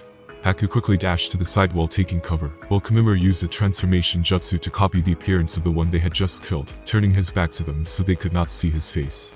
I can't believe they failed to take down 3 brats and steal that loot today, One of them said. I told him we should have taken the brothers, but Nuo. He said we could handle it alone. The other said. Both of them noticed Kimimaro, falling for his transformation as they approached him with caution. Hey Gamut, pass me your lighter will you? One of them said as he pulled out a cigarette. Kimimaro turned around, surprising them as they saw his face. However, he moved too fast for them, and quickly stabbed each of them with a bone blade. Haku and Koyuki also appeared behind them, covering their mouths to silence them from screaming for help. Good work, Kaga said, impressed with their assassination abilities as they lowered the bodies to the ground. He then gave the hand signs for them to surround the cave entrance. Each of them headed over and took their position, getting ready for what came next. Kaga dropped to the ground and stood to his feet as he took a quick look inside of the cave, only seeing as far as the light would allow. Suddenly his eyes opened wide as he tried to retreat. However, it was no use as a huge water dragon hit him dead on, taking him in its mouth before it crashed into the edge of the cliff. Kaga-sensei. Koyuki shouted as they watched their sensei get smashed by the water dragon and sent flying off the cliff back into the forest. Well, that's what you get for snooping. The gruff voice said as its owner walked out of the cave and into the light. The three of them all turned to see who the owner of the voice was as they took a ready stance, seeing that their sensei had been taken off guard. Haku's eyes opened wide as he took in the appearance of who stood before him, freezing on the spot as he recognized who it was. Koyuki noticed Haku freeze, and could also see Kimimaro become serious as he too took a ready stance, before she looked over to the man who stood before them. Well, it's been a while, kid. Zabuza said as he looked down at Haku. Haku stood face to face with Zabuza. The man who he had first thought would be his savior, his master and his purpose. Zabuza was dressed in a sleeveless black shirt and matching pants, complete with Kirigakure's striped wrist and leg warmers. Zabuza also wore bandages that were wrapped around his face and neck, along with his Kiri forehead protector, with two swords strapped to his back. Kimimaro recognized who he was, also having seen him in person, as well as reading a file on him as a missing nin in the bingo book. This isn't good, he thought to himself as he assessed the situation in an instant. Fire style, fireball jutsu. Koyuki shouted, trying to launch a counterattack after seeing what he had done to their sensei. Zabuza simply gruffed as he didn't even move out of the way of the fire style, instead slicing it in half with the large sword he pulled from his back. Haku, get away from him. Kimimaro shouted, all of a sudden trying to warn his friend as Zabuza seemed to vanish. Zabuza was too fast though, and struck Haku in the stomach with a kick while he was still a little confused. The force of the kick sent him flying before Kimimaro caught him in the air, halting his fall. Koyuki was shocked he had deflected her fire style so easily, and watched as Zabuza kicked Haku before Kimimaro saved him. We can't beat him. Kimimaro shouted over to her, just as she was getting ready to launch another attack. Koyuki looked at Kimimaro and then back to Zabuza, who was stood still with his sword resting over his shoulder. Zabuza smiled as he recognized who Koyuki was. So the daughter of the fourth, and the two adopted kin of the fifth, he said, pointing his sword at them. What an interesting combination for a squad. Zabuza then said before he stabbed his sword into the ground. It's time to see how well Fino taught you, Zabuza said as he started to walk towards them. Haku had recovered now but was still a little shaken up from the attack. However, he didn't have time to rest as Kimimaro snapped him out of it. He's coming. Defensive positions. He shouted, alerting Haku and Koyuki to Zabuza's sudden assault. Zabuza suddenly vanished and reappeared as he moved too fast for them to keep track of. Behind you. He then said before he kicked Koyuki with enough force to send her flying through the air and crashing into the cliffside. Kimimaro quickly jumped forwards, attacking with everything he had, letting his bones fly as he danced and sliced, using his body as a living weapon. Zabuza dodged his attacks and blocked others with the kunai he pulled from his hip to counter Kimimaro's razor-sharp bones. Not bad, boy, he said as he blocked a spinning assault from Kimimaro, who continued to jump and attack without stopping. Zabuza blocked an overhead lunge from Kimimaro, who then used the force to flip into the air and drop down with all the weight he could muster into a spinning attack, moving as fast as he could, allowing his bones to shoot out of his body like bullets that ripped into the ground. Zabuza jumped back into the air, blocking the assault of bone bullets that were gunning for him before he landed. Not bad, he thought before he quickly ducked as a handful of senbon flew over his head from Haku, causing Zabuza to shift his attention to him for a moment. Haku launched in and attacked using his wind style to boost his speed. Something Zabuza noticed right away. Zabuza blocked a 1-2 and leaned back to avoid a jumping roundhouse kick, making it look like he was toying with the boy. Haku quickly landed and attacked with another flurry of punches and kicks that Zabuza swatted away with ease. Is that all he taught you? Zabuza said mockingly. Haku frowned as he grew serious now and dropped to the ground, avoiding a slap from Zabuza. Haku quickly threw a handful of senbon needles to distract him, which Zabuza deflected with his kunai. However, Haku had planned for that and finished his hand signs with one hand still free. So you can do that too? Zabuza said, seeming impressed. Ice style, 1000 needles of death. Haku said as the moisture in the air froze and formed a large number of ice needles that surrounded Zabuza. Take this, Haku said as the ice needles crashed into Zabuza, impaling him. However, Zabuza's body turned to water and burst. The clone, Haku shouted in surprise. Perhaps I chose the wrong apprentice, Zabuza said, seeming disappointed in his abilities as he appeared behind him. Haku's eyes suddenly opened wide in rage as his anger took over him. Zabuza could feel the temperature around him drop before an ice spike started to shoot from the ground. Zabuza jumped high into the air to avoid them, almost seeming impressed. He didn't have time to take it easy though, as Kimimaro appeared behind him midair, as he opened his arms wide, letting his ribcage shoot from his skin like a steel trap.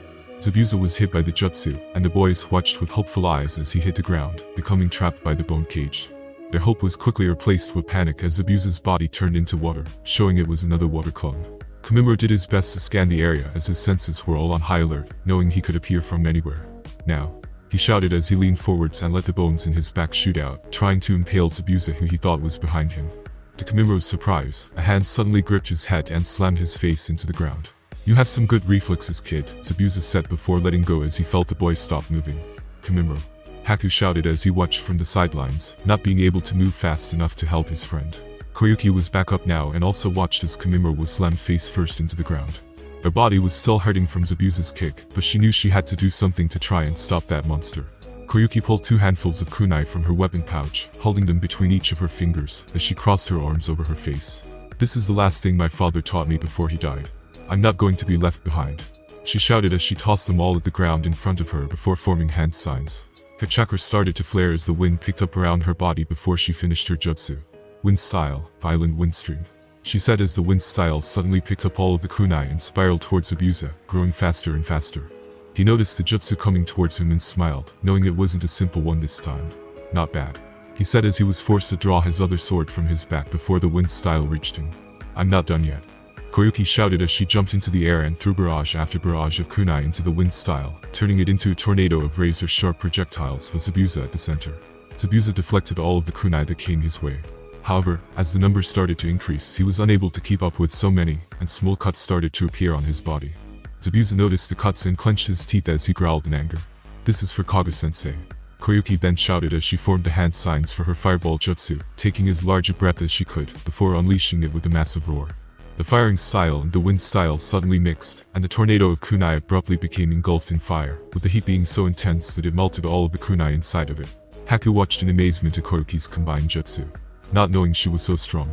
He took his chance and quickly grabbed Kimimaro from the ground before regrouping with Koyuki, as they watched her jutsu at work. Kimimaro came back around, thanks to his reinforced skull. He had only been knocked out. "Did we get him?" he asked as he looked at the fire tornado. Suddenly the fire style burst open as if something inside of it had ripped it in half. The flames dispersed, and the half-melted kunai fell to the ground, before the 3 genin could see what had happened. Their eyes slowly opened wide in fear as they laid their gaze upon the one who was responsible. Zabuza's demonic aura had burst to life. Its will and force were so strong that it had even extinguished the flames from Koyuki's jutsu, before it fixed its attention on all 3 of them. Zabuza took a step forwards as his demonic aura seemed to almost force the 3 of them to their knees, its weight being too strong to resist it. He was unharmed, but his rage was certainly felt. Zabuza slowly stood up straight and let his demonic bloodlust calm down, before he fixed his sight on the 3 of them. "You brats made me get serious for a second there," Zabuza said as he raised his sword, letting it rest on his shoulder. "But I'm afraid playtime is over," he said, growing serious once more. Haku, Koyuki and Kimimaro all took a defensive stance as they got ready to at least try to defend themselves, not giving up. Zabuza felt the hair on the back of his neck stand up and suddenly turned around, quickly slicing his sword down as hard as he could at Kaga, who had tried to slice him in half with his own large blade. Their blades clashed in the air, letting sparks fly before the 2 locked into a battle of strength, neither of them giving in. "Kaga-sensei." All 3 of the genin shouted as they watched him exchange blows with Zabuza before they broke away, and Kaga slid back towards his students. "Sensei, we thought you were dead," Koyuki said, looking happy to see him. "I'm sorry I took so long. Are you 3 okay?" he asked as he took a good look at them. "Yes, Sensei, we are fine," Haku said. Kaga could tell that the 3 of them had given it their best shot. But he knew how strong Zabuza was before he left the village, and he knew the only reason they were still alive was that he was toying with them. "It's okay now, leave it to me," Kaga said as he swung his sword and took an offensive stance. Zabuza slowly walked over to his other sword that was still stuck in the ground before he pulled it out. "It's been a while, Kaga," Zabuza said as he gave his blades a twirl in his hands. "I'm under orders from Lord Mizukage to take you and Zabuza. Dead or alive," he said, giving him a warning. "If you think I will answer to Fino, you are mistaken. And if you think you can take me alone, you are a fool," Zabuza said as he pointed one of his swords at Kaga. Kaga smiled, showing his perfect white teeth. "But I'm not alone," he said. Suddenly 2 Anbu dressed in kiri robes appeared and attacked Zabuza from either side with their swords. Zabuza was taken off guard for a second, but blocked both of the attacks, before the two of them tried to chain another combination attack at him. Not so easy. Zabuza said as he blocked one of their strikes and kicked him in the stomach, sending him crashing into the ground. The second Anbu exchanged blows with Zabuza before he was forced to jump back to avoid a killing blow. Fools, Zabuza said as he smiled. If that's how you want to play it, then so be it. Zabuza placed his fingers in his mouth and whistled, giving a signal to the rest of his men who had remained hidden until now. Two shadows appeared from the darkness next to Zabuza, before the pair threw away their cloak. You called. One of them asked. He had shoulder-length wild dark brown hair and dark eyes. He had a rebreather that covers the lower half of his face, and a large clawed gauntlet on his left arm. He wore a camouflage suit with bandages around his waist, dark-colored, knee-length sandals and several pouches around his waist, and his forehead protector had two horns on it. The other also had shoulder-length wild dark brown hair and dark eyes. He wore a rebreather that covers the lower half of his face, and had a large clawed gauntlet on his right arm. He wore a camouflage suit with bandages around his waist, dark-colored, knee-length sandals and a ragged black cape. His forehead protector had a single horn on it. Kaga stepped forward and clenched his teeth along with the Anbu, who also took a defensive position. The Demon Brothers. Kaga spat, tightening his grip around the hilt of his blade. Look who it is, Kanzu. The one with two horns on his head said. Long time no see, Kaga, Kanzu said as he flexed his clawed gauntlet. Maizu, looks like we finally get to finish Kaga off for good this time, Kanzu said, getting a smile from his brother. This isn't time for playing around, you two, Zabuza said as he stepped forwards. We killed them all. Zabuza then said, getting serious. Kaga turned to his students and then looked at the two Anbu he was with. There is no way we can take them on without their help. He thought, not liking the idea. Kimimaro. Kaga then said in a serious tone. I am appointing you squad leader and giving you a new mission. He said, not taking his eyes off Zabuza. I and the two Anbu there will need everything we have to have a chance at taking Zabuza down. For us to do that, I'm going to need you three to hold the Demon Brothers off. Think you can handle that? He said. Kimimaro looked at the two brothers, weighing them in as he looked them up and down. They are both Chunin level Miss Shinobi who specialize in poisonous combination attacks. Do not take them lightly, Kaga said. Kimimaro and the others listened closely before they nodded. Yes, Sensei, leave it to us, Kimimaro said with both Haku and Koyuki nodding in agreement. Leave Zabuza to us. Kaga then said as he walked over to the Anbu, standing in front of them with his sword pointed at Zabuza. We are taking you down, Zabuza. He's still got a big mouth, Maizu said with a frown. Things won't be the same as last time, Kaga, Kanzu said, getting angry. I want you two to kill the kids. Leave the other three to me, Zabuza said to both of them. The Demon Brothers didn't object and instead smiled. Leave it to us, Kanzu said as he looked at his brother. Let's do this, Maizu said with a wild look in his eye. Now. Kaga and Zabuza shouted at the same time as both teams charged in for the attack. Kaga and the two Anbu trackers jumped into battle with Zabuza, who with both blades in his hands, clashed against them in a furious whirlwind of steel. You're a traitor to the village, demon. One of the Anbu shouted as he attacked in a wild flurry of clean strikes. Zabuza blocked his attacks one after the other, while also blocking Kaga's and the other Anubu's, holding all of them back as he dashed backwards using his footwork to evade them. You'll have to do better than that, Zabuza shouted as he decided it was time to go on the counterattack. He quickly moved forward, slamming a front kick into one of the Anbu's stomachs, sending him flying back. He then spun around and dropped to his knee, as he slashed low with one blade and high with the other, attacking both Kaga and the other Anbu at the same time. Kaga was able to block the attack. However, the Anbu was not, as Zabuza's blade cut through his leg like a hot knife through butter. Erp. The Anbu howled as he dropped to the ground in pain. Zabuza smiled as he quickly twirled around again, this time ready to finish him. Kaga could see what he was trying to do and raised his large blade into the air, before dropping it down next to the Anbu member, using all of its weight to slam into the ground. His blade stopped Zabuza's attack and uprooted the ground from the force, knocking Zabuza back. The other Anbu had gotten back to his feet and ran over to his teammate to check his wound. It's bad, he nicked the artery, he said as he applied pressed. He's done for, Zabuza said as he stuck both swords into the ground. And so are you. Hidden mist jutsu, he suddenly shouted as he made the hand signs. Kaga clenched his teeth as the mist suddenly burst forth from Zabuza's body and surrounded him. Be on guard, he shouted. Kaga knew all too well that Zabuza was an expert in silent killing using the hidden mist jutsu. In fact, he was one of the best in the whole village at it, being praised and earning himself a serious reputation. This isn't good, Kaga said as he stepped back to back with the Anbu member. Where is he? The Anbu said quietly. Kaga tried to focus, but he couldn't see anything, don't make a sound. He then said, trying to get the Anbu to be quiet, but it was too late. Zabuza had already located them and suddenly appeared out of the mist right next to them. You're both dead, he shouted as he slashed down with his swords. Meanwhile, Kimimaro and the others had come face to face with the Demon Brothers, Kanzu and Maizu. Look at these brats, barely old enough to have graduated the academy, Maizu said with a smile. I bet you didn't even have to kill anyone to graduate, he then said laughing. Enough talking, Maizu, let's kill them and be done with it, Kimizu said as he prepared his clawed gauntlet. Kimimo took a defensive stance as he looked over at the demon brothers. He could see that Kimizu seemed more assertive and stronger, meaning that Maizu would be more arrogant and reckless, being more prone to making mistakes. Alright, I'll take the one with the black cloak. You two team up on the other one. If we can keep them apart and stop them from working together, we might stand a good chance, Kimimo said to the others. Haku had already made the same assessment and agreed.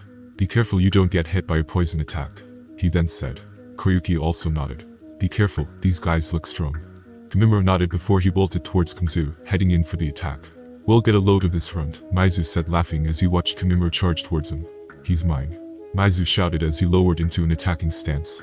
However, a barrage of shuriken and senbon needles flew over Kimimo's head right towards Maizu, causing him to jump into the air as he blocked a few more with his gauntlet. What the? He shouted as he looked over at Koyuki. Where did the other one go?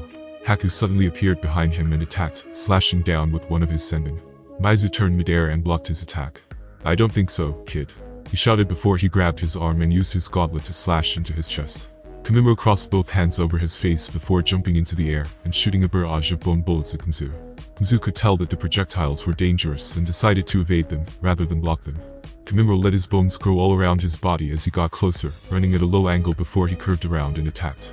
Kimizu blocked Kimimo's attack one after the other, finding that he was being pushed back by the boy's impressive taijutsu. What is this kid? He thought as Kimimo slashed and spun in an almost unblockable manner. Don't tell me he's one of those Kagaya freaks. Kimizu couldn't defend against it and was forced to jump into the air, flipping backwards to gain some well-needed distance after he had suffered a cut on his cheek. This kid is a monster, he said as he watched Kimimo stand to his full height as he pulled a bone blade from his shoulder. Maizu slashed into Haku's body with the razor-sharp fingers of his steel gauntlet. However, Haku's body turned into ice at the last second. The clone, Maizu said as he landed on the ground, quickly raising his gauntlet to block a few senbon that was aimed for his eyes. You'll have to do better than that, kid, he said laughing. Suddenly Koyuki appeared from behind him as she skidded along the floor. How about this? Fire style, fireball jutsu, she shouted as she blasted the jutsu at him. Maizu was about to move out of the way, but found that his feet couldn't move. What the? He said as he looked down to see they had been frozen to the ground. Ice, he shouted before crossing his arms over his face to block the fire style. Koyuki watched as her fire style engulfed Maizu, seeming happy with her teamwork with Haku. But suddenly Maizu flew out of the flames heading right towards Koyuki with his gauntlet extended. Did you think you had me? He shouted about to grab her with his steel claws. Haku suddenly appeared next to her and pushed off the ground with his hands, using his legs to kick upward, knocking Maizu's arm into the air. Maizu was shocked that Haku was fast enough to counter his attack, as the weight of the gauntlet on his arm pulled him off balance. Now, Haku shouted to Koyuki, who quickly tossed a handful of shuriken from her weapons pouch at him. Maizu tried to use his free hand to block them, but some still got through and stuck into his body, causing some damage. Why you? He roared in anger as he reached into his own weapons pouch. Looks like you leave me no choice, he said before he threw a handful of poison gas pellets onto the ground. Kimimo was still fighting with Kimizu, who was using the chain from his gauntlet to keep him at bay, knowing he was a close-quarters fighter, as he tried to get a little distance from him. Kimimo wasn't fazed as the chain hit him. He had that many bones protruding out of his body that the chain hardly touches him. Kimimo quickly grabbed it and slammed a bone blade into one of the links, wedging it to the ground, trapping Kimizu with it. What the? He said as Kimimo quickly rushed at him, ready to deliver a killing blow. Kimizu was forced to release the chain from his gauntlet and quickly spun around, using the full weight of his gauntlet to slam into Kimimo's body and send him flying back. Kimimo had been able to block the attack with his bones, making sure to avoid the poisonous fingertips of his weapon. However, it had meant he was unable to land a killing blow. Yes, I have no choice. I didn't think we would have to use this on a bunch of kids, he then said, looking over to Kimizu, who he could see was thinking the same thing. Your luck has run out, kid, he said as he reached into his weapons pouch and threw poison smoke bombs all over the place, letting them fill the air with a toxic odor. Kimimo could see the thick purple smoke start to fill the air, and he retreated back, joining the others who had done the same. It's poison, Haku said, seeing it spread into the air. What if we use a wind style? Koyuki then said, having a great idea. That won't work. Kimizu and Maizu both said at the same time as they raised their hands to form the signs. Secret technique, poison mist jutsu, they both said, using their chakra to mold the poison gas in the air into a fog that started to spread closer and closer toward them. Wind style, vacuum wave, Haku said as he quickly made the hand signs, unleashing a massive burst of wind from his mouth in an attempt to blow the poison fog away. However, it had no effect as the fog came right back, unaffected by his jutsu. It didn't work, he said as the three of them slowly backed into a corner as the fog grew closer and closer. Kimizu and Maizu's voices echoed through the fog as it slowly crept closer to them, as if death itself was creeping approaching them. There's nowhere to run now, children. You're both finished. Zabuza shouted as he appeared from the mist, raising both of his swords before slicing them down at Kaga and the Anbu. Kaga quickly spun around, getting his own sword there just in the nick of time. However, the Anbu was not as fast as he was, and was cut in half from the demon's strike. Shit. Kaga shouted as the weight of Zabuza's swing forced him back. He could see that the Anbu had been chopped in half, however, the mist soon enveloped his view again, leaving him without sight of anything. This isn't good, he thought as he tried to use all of his other senses to feel for anything. I don't even have my bearings of where the edge of the cliff is, he thought as he slowly backed up. It's no use, Kaga. Zabuza's voice echoed through the mist. You will die here today, along with your brats. He then said, his voice appearing behind Kaga again. Kaga quickly turned and ducked at the same time, slashing his own sword at Zabuza's legs. Zabuza quickly blocked his attack with one sword, and slammed the butt of the other into the side of Kaga's head, knocking him to the ground. Fool, did you really think that would work? He said as he stood over him. Kaga could still feel his brain shaking from the blow, but did his best to try and form hand seals. I don't think do. Zabuza said as he kicked Kaga in the face, knocking a few teeth out as Kaga's head rocked back from the force. Blood splattered onto the ground from his mouth before he slowly rolled on his back with a slight groan. Zabuza wasn't done there though as he stabbed one of his swords into his hand, trapping it on the ground. That should stop you from trying to use any ninjutsu, he said as he crouched over, one sword still resting on his shoulder. You were never a match for me, he then said, slowly standing back to his feet. Kaga started to laugh even though he looked as if he had been defeated. Zabuza didn't look impressed and pointed the tip of his blade at Kaga's throat. What's so funny? He asked with a serious look in his eye. This is, Kaga said as he showed Zabuza a scroll in his free hand. Zabuza looked a little confused, but quickly slashed the scroll in half with his sword, dropping it out of Kaga's hand.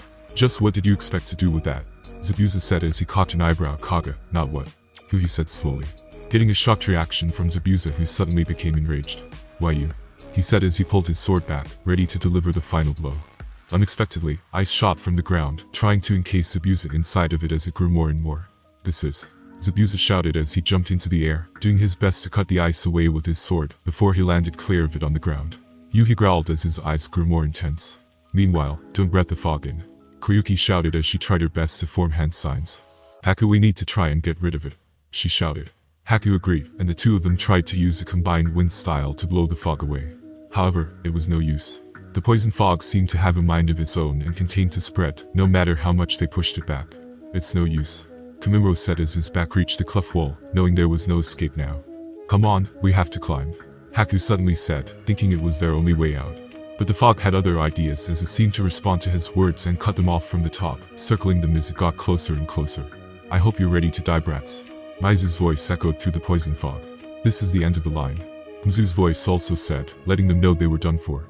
The three of them all held onto each other as they pressed their backs against the wall, knowing that there was nothing else they could do now. Suddenly a huge shockwave of wind burst forth and completely blew the poison fog away, saving all three of them, and leaving Mizu and Mizu stunned, not believing their eyes. How? That can't be right, Mizu said. There's no way you brats could use such a powerful wind style like that to get rid of our poison mist jutsu. Mizu roared, not understanding. It doesn't matter, let's finish them quickly, Mizu shouted, quickly focusing back on his task. Both of the brothers extended their gauntlet arms and let the chain link between them before they rushed towards Kamimuro and the others. Look out, Kamimuro shouted as he took a step forwards and let his bones grow, getting ready to defend his teammates. The demon brothers charged with all their might, roaring as they jumped into the air about to attack. Die, they both shouted as they lifted their clawed gauntlets, dripping with poison. Kamimuro watched in shock as both of the brothers suddenly stopped on the spot, recoiling as if something had pulled them back for a second. What in the? Mizu said as he looked down at his feet. Ice. But when did the kid? He thought before the hairs on his neck suddenly stood on end as he sensed a powerful presence come from behind. Asked Sensei. Haku and Kamimuro suddenly shouted as their eyes opened wide. Sorry, I'm a little late. But it looks like I got here just in time, Fino said as his blue cloak blew in the wind. Mizu and Mizu both turned around in horror as they saw who it was that stood before them. Fino, Mizu said, not believing his eyes. Mizu was also stunned for a moment before he growled. No way, it's really him. Mizu shouted as he smashed the ice around his feet and charged at him. No, Mizu, don't. Mizu tried to warn him, but it was too late. Mizu charged in and raised his gauntlet, slashing it down at Fino with all his might. Fino frowned and simply raised his arm, letting a shield of bones form that blocked his attack with ease. Mizu wasn't surprised and quickly spun around, attacking again with another swipe. Die, he roared. Fino had grown bored now, and decided that he had enough of playing around. Fino suddenly stepped to the side and grabbed the chain that was still connected to Mizu's gauntlet.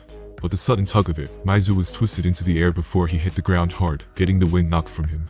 Fino raised a single hand, and ice suddenly burst around him, trapping him in a pillar that stopped just before his head. Fino looked over to Kimizu, telling him to surrender with his eyes. However, Kimizu quickly threw a handful of poison pellets onto the ground, before he jumped back and made some hand signs.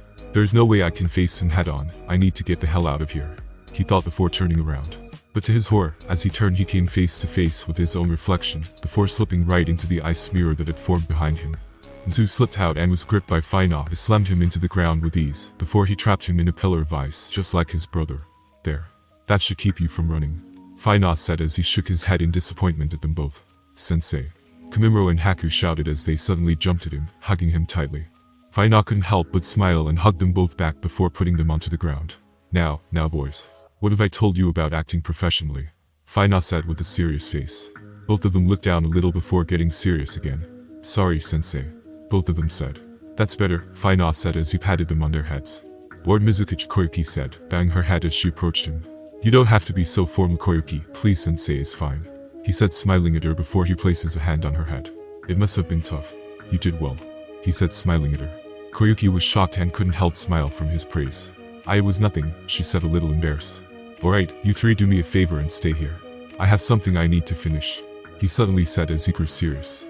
The three of them nodded as they watched his body suddenly crumble as it turned to ice, showing that he was only a clone. Zabuza growled as he looked at Fino head to toe, flicking his sword as he took a defensive stance. I didn't expect to see you so soon, he said. Fino sighed as he got a look at Kaga and the others.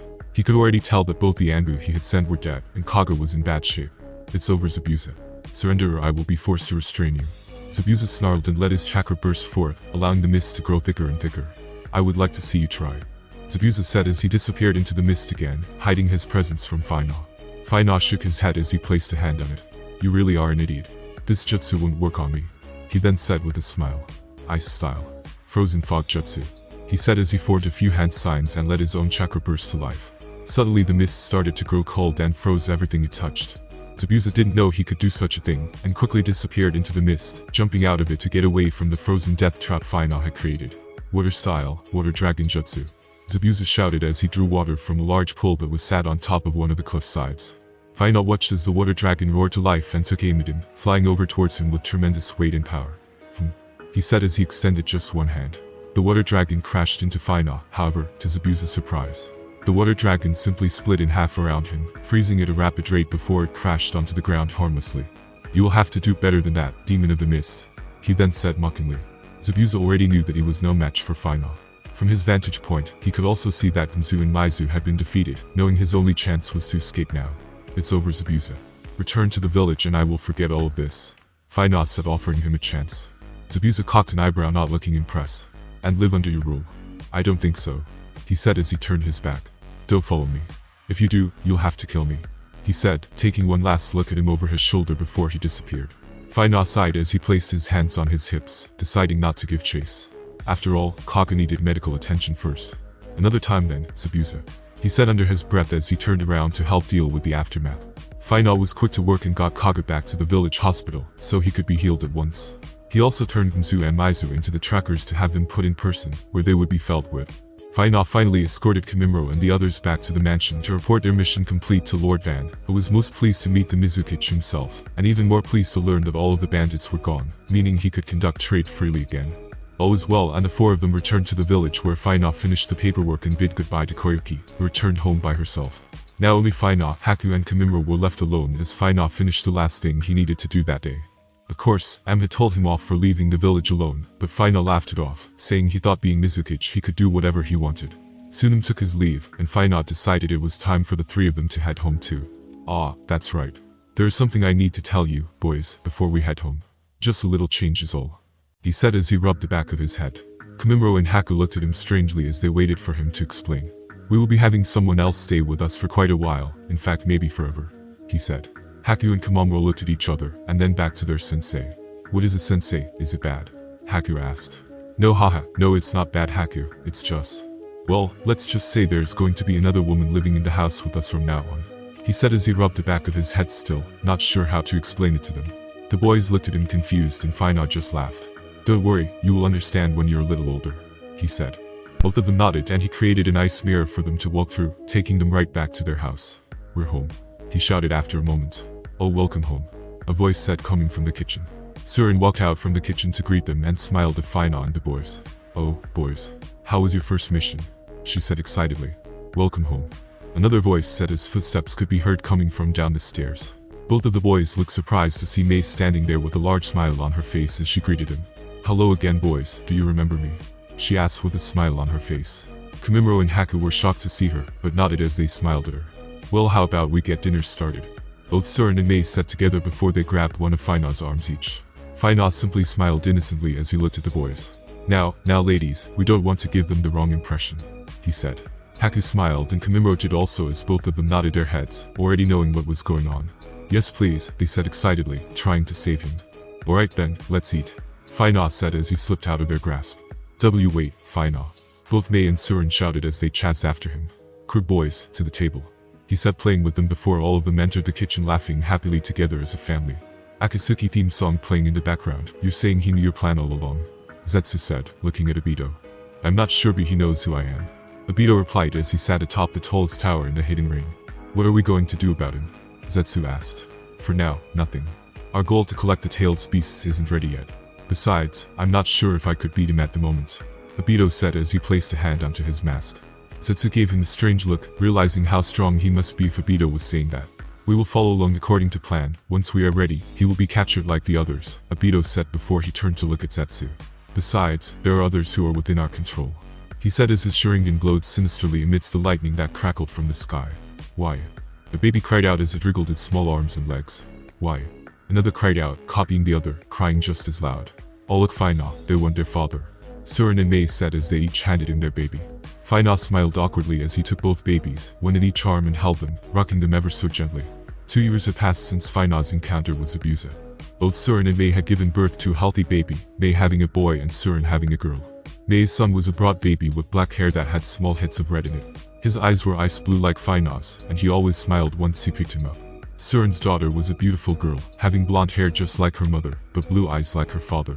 She also bore the Kagaya markings on her forehead and around her eyes, giving Fino suspicion she could possess the Shikatsumiyaku ability. Fino had thought long and hard about names for the two of them, before finally coming to a decision, having a strange feeling that their names would suit them once they grew up. He had named his son, Shidoyuki, after the fire-like hair he possessed and his ice blue eyes. His daughter on the other hand had been named Asamiyuki, meaning beautiful morning snow, as she was born on a winter's morning. Both of them were the same age and only born a month apart, with Shido being the older of the two. Fino, Mei and Surin all lived in their large house with both of the babies. Of course, Haku and Kimimaro still stayed with them, also being part of their family. The two boys had both turned 10 years old now, and had completed many missions as Genin level ninja. Kaga had recommended them for the Chunin exams many times already, with Fino finally agreeing to it now they had gotten a little older. Over the last 2 years, the village had flourished, becoming almost unrecognizable to what it had been before. Trade had become a huge part of the economy of the village, allowing them to trade their goods all over the world. Thanks to Fino putting in place everything he did when he took office, the village was thriving. However, in doing so it had gained the attention of the other villages, who were not so happy with their progression. The hidden sand and cloud in particular, had posed a problem for Fino. The sand he could understand, as their undying hate towards him for killing the 4th Kazakage would never be forgotten. Though over the last 2 years their actions had started to raise a cause for concern. The cloud had also started to become hostile towards him.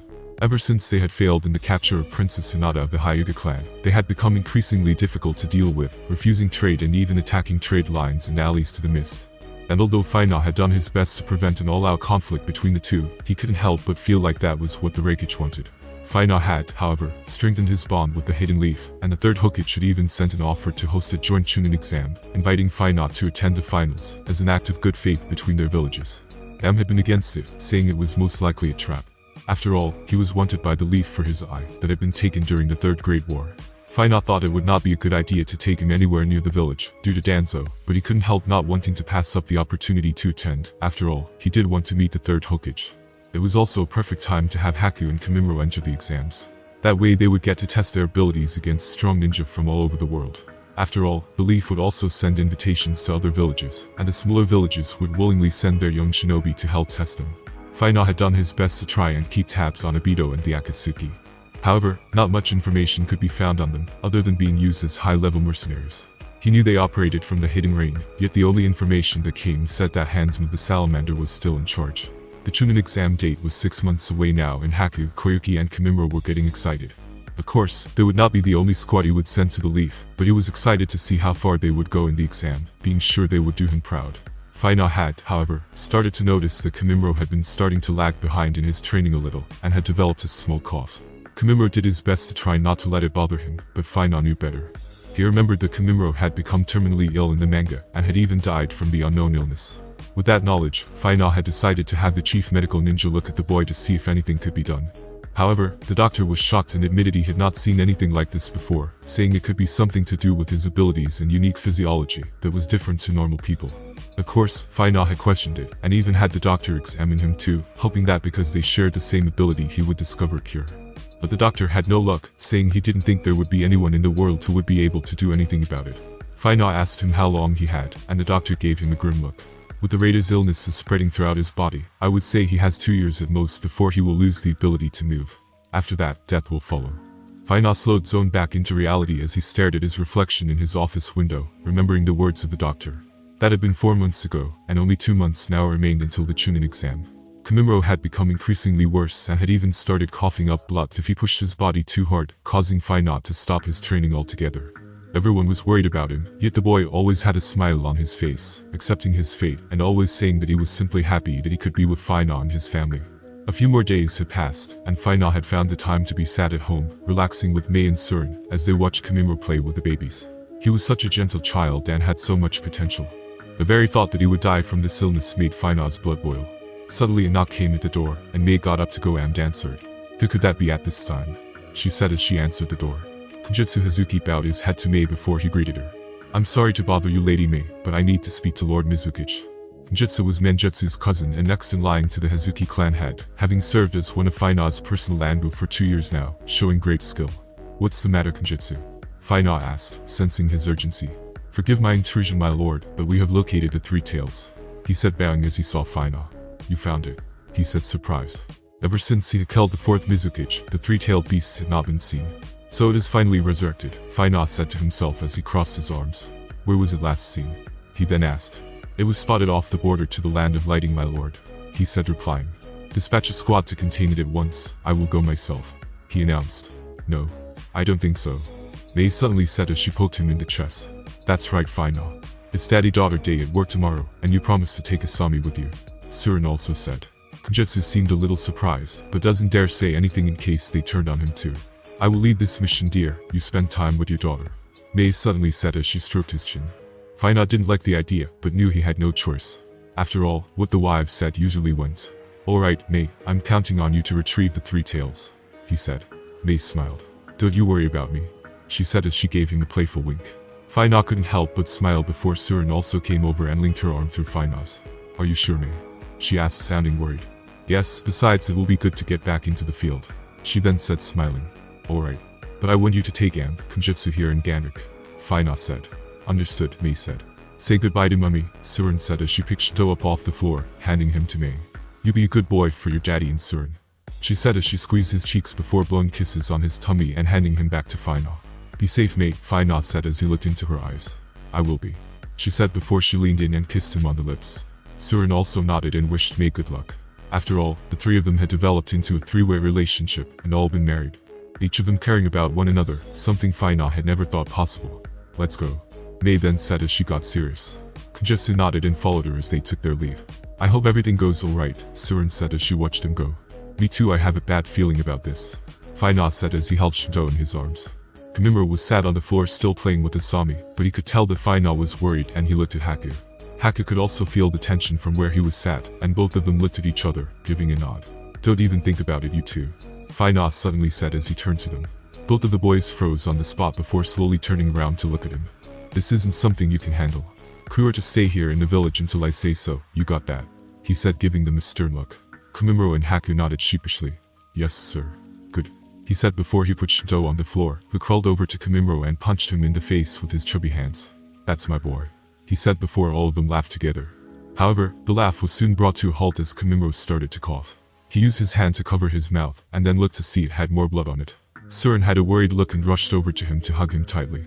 It's okay, Kimimaro, she said, trying to comfort him. Fino grits his teeth before he knelt down to the boy, looking him in his eyes. I promise I won't let you die, Kimimaro, he said before placing his hand on the boy's head. Kimimaro simply smiled as he always did. It's okay. I accept my fate, Kimimaro said without a hint of sadness. Don't say that, Surin said as she looked at him with tears almost coming to her eyes. Haku was also sad as he looked down at the floor, feeling angry about the whole thing. After all, Kimimaro was like his brother, and he too felt powerless that he couldn't help him. There is still one thing I need to try, Fino said quietly before he stood up, getting the others' attention. Something I didn't think would be possible until now, he then said. Surin gave him a puzzled look before she too stood up. What are you talking about, Fino? She asked. Give me a little time, Surin. I need to make sure it will work first, he then said. Surin nodded as she watched Fino take Kimimaro by the shoulder. I hope the call doesn't bother you too much, Kimimaro, he then said as he smiled at him. Kimimaro gave him a questioning look. Alright, we will be back soon, Fino said as he raised his hand to create an ice smear. Where are you going? Surin asked, not sure what was going on. Don't worry, I just need to have one last person look at him. Well, I say person, but I mean Yeti, he then said with a smile. With that, Fino took Kimimaro and stepped into the mirror before it melted to the floor, leaving a small puddle of water that both Shinto and Asami started to splash in. Oh no. I just bathed both of you, she shouted as she ran over to them to get them out of the water. Haku smiled as he watched them go and then looked at the babies. I hope you can save him, he muttered under his breath softly as he looked where the ice mirror had been.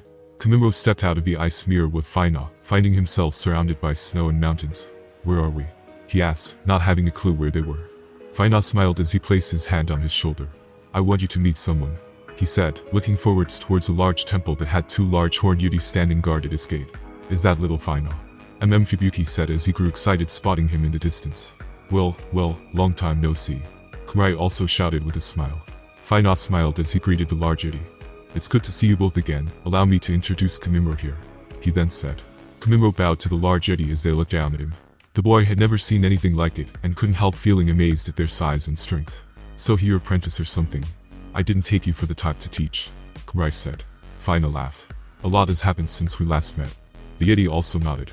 So what is it you want, Fino? Are you here to see the master? Fubuki said. Fino nodded. Yes, I'm afraid he might be the only one who can help me, he said, looking at Kimimaro with a worried glimmer.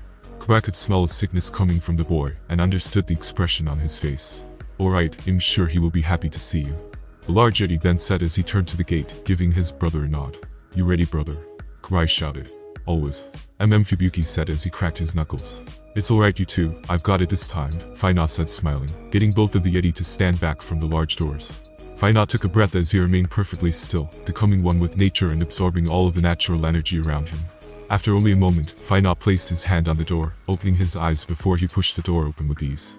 Show off, Kurai said, knowing how heavy the door was. It opened with ease, and Fino let the natural energy dissipate from his body, giving Kimimaro a nod to follow him inside. Kimimaro had to let his eyes adjust to the dark once they entered inside. However, after a moment the torches that surrounded the large hall ignited, providing plenty of light. Is it you, little Yuki? An old voice said, coming from the far end of the hall. Kimimaro looked over to see an old and small yeti sitting on a large throne, before he hopped down, using his walking stick to help him. Lord Hametsu, it's been a while, Fino said smiling at the old yeti. Suddenly the yeti dropped his cane and charged at Fino, attacking him with a flurry of punches. Kimimaro was shocked and couldn't even react fast enough to do anything about it. However, Fino blocked them all without complaint, and the old yeti flipped back into the air before landing on the ground with surprising dexterity. I see you haven't gone soft then, Hametsu said with a toothy grin. Fino also smiled. Same as always, he said, remembering the first time he met the old geezer all those years ago. So are you just popping in for a visit, or have you a reason for coming to see me, little Yuki? Kimimaro was confused as to what was going on, and was surprised to hear the old yeti call his master little Yuki. I have Lord Hametsu. I need your advice, he then said. Hametsu looked at Kimimaro, already having sensed the illness that lay inside of the boy. He's sick, Hametsu said. Sick with the Kekkaigenkai curse, he then said as he tapped his walking stick on the floor, getting closer to him. Kimimaro was a little surprised as Hametsu got closer to him, staring with his crystal blue eyes into his very soul. He doesn't have long, the old yeti then said as he turned to look at Fino. You have seen it before? Fino asked. Hametsu sighed as he took a couple of steps over to Fino before climbing up onto his shoulder, resting on it. I'm afraid so, little Yuki, he said. Is there anything we can do, Lord Hametsu? He asked. Hametsu could tell that Fino cared for the child, sighing as he tried to think. The sickness is called a curse for a reason, laddie. The Kekkaigenkai clan are direct descendants of Princess Kekkaigenkai herself, an evil tyrant and the mother of all chakra, he said. The Kekkaigenkai clan inherited only a fraction of her power in the form of a KekkaiGenkai, one of which you possess yourself, Hametsu went on to explain. Although the KekkaiGenkai is only an incomplete version of what she could do, it is still a powerful and dangerous ability. When that comes with a price. Fino listened carefully, remembering all too well that Kagai's all-killing Ashbone was insanely odd. Due to their ability that has been inherited from such a being, most that are born with it tend to die at an early age. Their body is simply not compatible with the KekkaiGenkai. Something I was worried might happen to you, little Yuki, the old yeti said. What do you mean not compatible though, Lord Hametsu? The KekkaiGenkai is passed through blood and DNA only. Surely one's own ability can't make them sick. Fino asked, a little confused. The human body is simply not capable of keeping up with such a high demanding ability like that. The constant use of it over time causes the cells in one's body to age faster, forcing one's own body to produce osteoblasts over and over again using an unnatural amount of chakra, causing the cells in the body to multiply faster. Hametsu explained in surprising detail.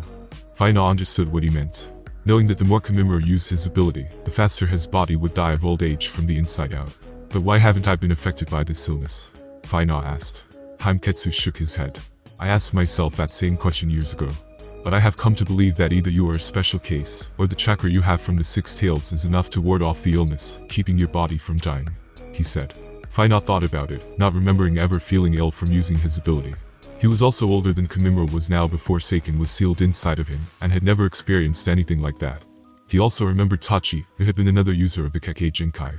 He was well in his 30s and had shown no signs of any illness. Hametsu sighed. In that case, it must mean that the boy's body is simply not compatible with the ability. Kimimura didn't really understand the whole conversation, but he knew what the last part meant.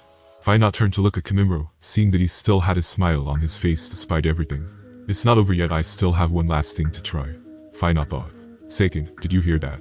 He said to the six tails. I did, but I'm not sure if what you're thinking would work. Seiken said. Although I am sealed inside of you and our chakra has become one, I never sense that kind of sickness coming from your body. The six tails said.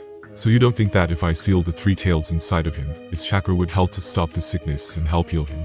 Fino asked. It's not that I don't think. I don't know. However, sealing such a huge mass of chakra into the boy's body could perhaps help prevent his cells from aging at such a rapid rate. But again, I'm not entirely sure, Fino. It can take years for a tailed beast's chakra to mix with its Jinchuriki, as you know. Fino nodded. We have to try, I can't just let him die. Fino said, snapping back into the real world. Alright, we don't have much time to lose then, he said, looking at Kimimura. What are you scheming, little Yuki? Hametsu said with a grin, knowing his student all too well. It's not going to be easy, he said as he knelt down to look Kimimura in the eyes. And it will bring a lot of hardship over the years, but if it saves your life, I am willing to try if you are, he said as he placed his hand on the boy's shoulder. You will become the next vessel for the three tails, he then said, getting a surprised look from the old yeti. So you intend to seal the tailed beast into the lab, in hopes that its large chakra will help to negate the effects of the boy's KekkaiGenkai, Hametsu said with a grin. Fino nodded. This is your choice though, Kimimura. If you don't want to, you don't have to. Kimimura looked at the ground before looking back into Fino's eyes. I will do it, master. I won't fail you, he said with a burning determination that even Hametsu admired. So be it, Fino said as he stood to his full height. We don't have any time to lose then, he said. Hametsu hopped down from his shoulder back onto the ground. I wish you luck, little Yuki. If the boy survives, why not bring him back for some training? He then said with a glint in his eye. I can already see the potential in this one, he then said with a 2D smile. Fino also smirked. In due time, Lord Hametsu. There's also another I want you to meet, just as gifted as this one, and more suited to the clan's ability. Hametsu smiled. Is that so? How interesting, he said, knowing Fino was talking about another Yuki clan member. When the time is right, I will bring them to you, but until then, leave it to me, Fino said. Hametsu nodded. Until then, little Yuki. Alright, it's time to get going, Fino then said as he created an ice mirror, looking to Kimimura. Farewell, Lord Hametsu, be seeing you soon, Fino then said with a grin. Be seeing you, little Yuki, he said, watching as Fino and Kimimura walked into the ice mirror, leaving the old yeti alone. Mei and her squad, consisting of herself, Ao, Ganner, Kenjutsu and a handful of Anbu, headed out towards where the three tails had been sighted. The report had been given by scouts who were based in the Land of Frost, along the border of the Land of Lightning. They had seen the three tails and had sent word of its sighting at once. It was a little worried that the three tails was so close to the Land of Lightning, and could only hope that the Raikage would stay out of their way while they tried to recapture it. The group were traveling across the sea by boat in order to conserve their chakra in case the three tails put up a fight. Once they got close enough to the Land of Frost, the unit made the rest of the way on foot, running across the water at great speed. The scouts could see them approaching via the sea and lit a small signal flare, alerting them to their location. Over there, said, having been the first to see it.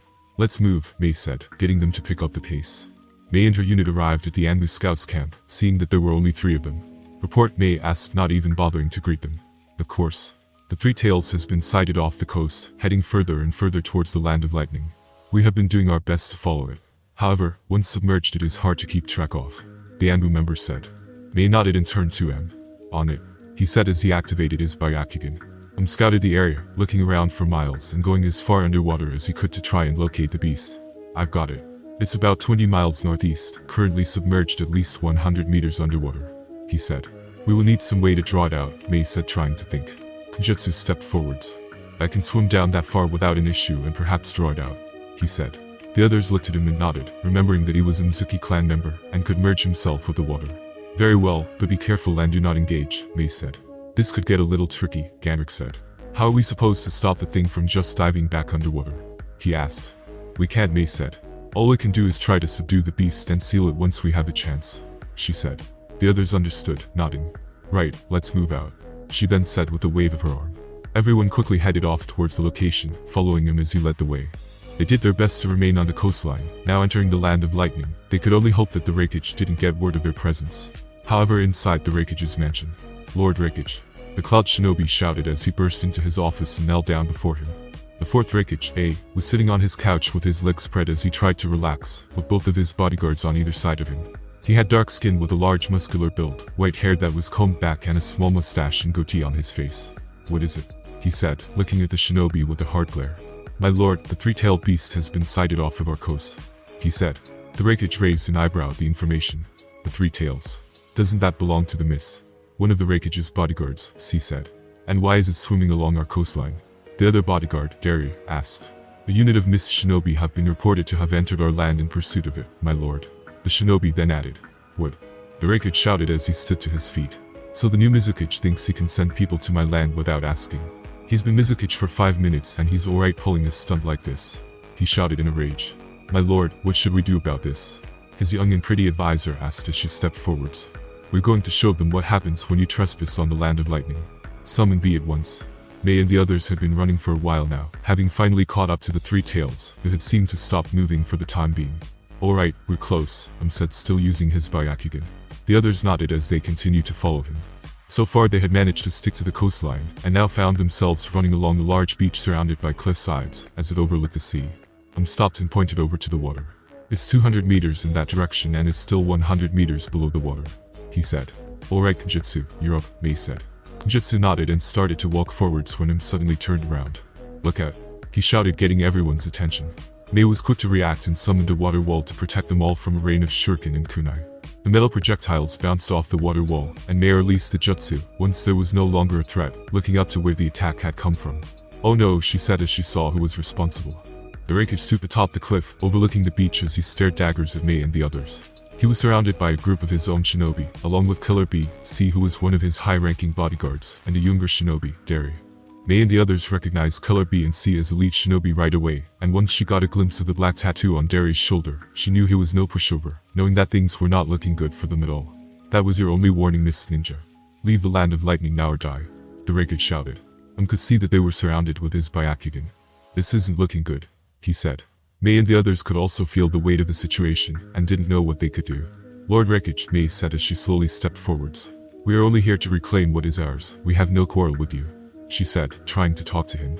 Your Mizukage thinks he can just send troops into my nation to do whatever they please. I don't think so, he roared. Now leave, before I change my mind, he said, looking serious. We don't have a choice, May, we don't stand a chance, said. May grit her teeth knowing he was right, but at the same time knew she couldn't just give up on capturing the 3 tails. Lord Raikage, I beseech that you hear me out, perhaps we can come to an understanding, May said. The Raikage grit his teeth now, becoming angry. Hold your tongue. The time for negotiations is long gone, he shouted. If you are not prepared to leave, then we will make you, he shouted, giving the signal to his men. The group of Cloud Anbu started to sail down the cliffside with C and Derry leading the charge, surrounded May and the others. The group's size seemed to be the same as the unit of Miss Shinobi, meaning they had just as many Anbu as May had. Ganrick drew his sword along with Kenjutsu. This isn't a bad way to die, at least I get to take some Cloud scum with me, Ganrick said, somehow smiling at the situation before him. Didn't like the fact that both the Raikage and Killer B were simply standing at the top of the cliff just watching, and it made him feel nervous, feeling that the two leaders were very strong. Yo bro, why do we want the 3 tails anyway? Oh hey.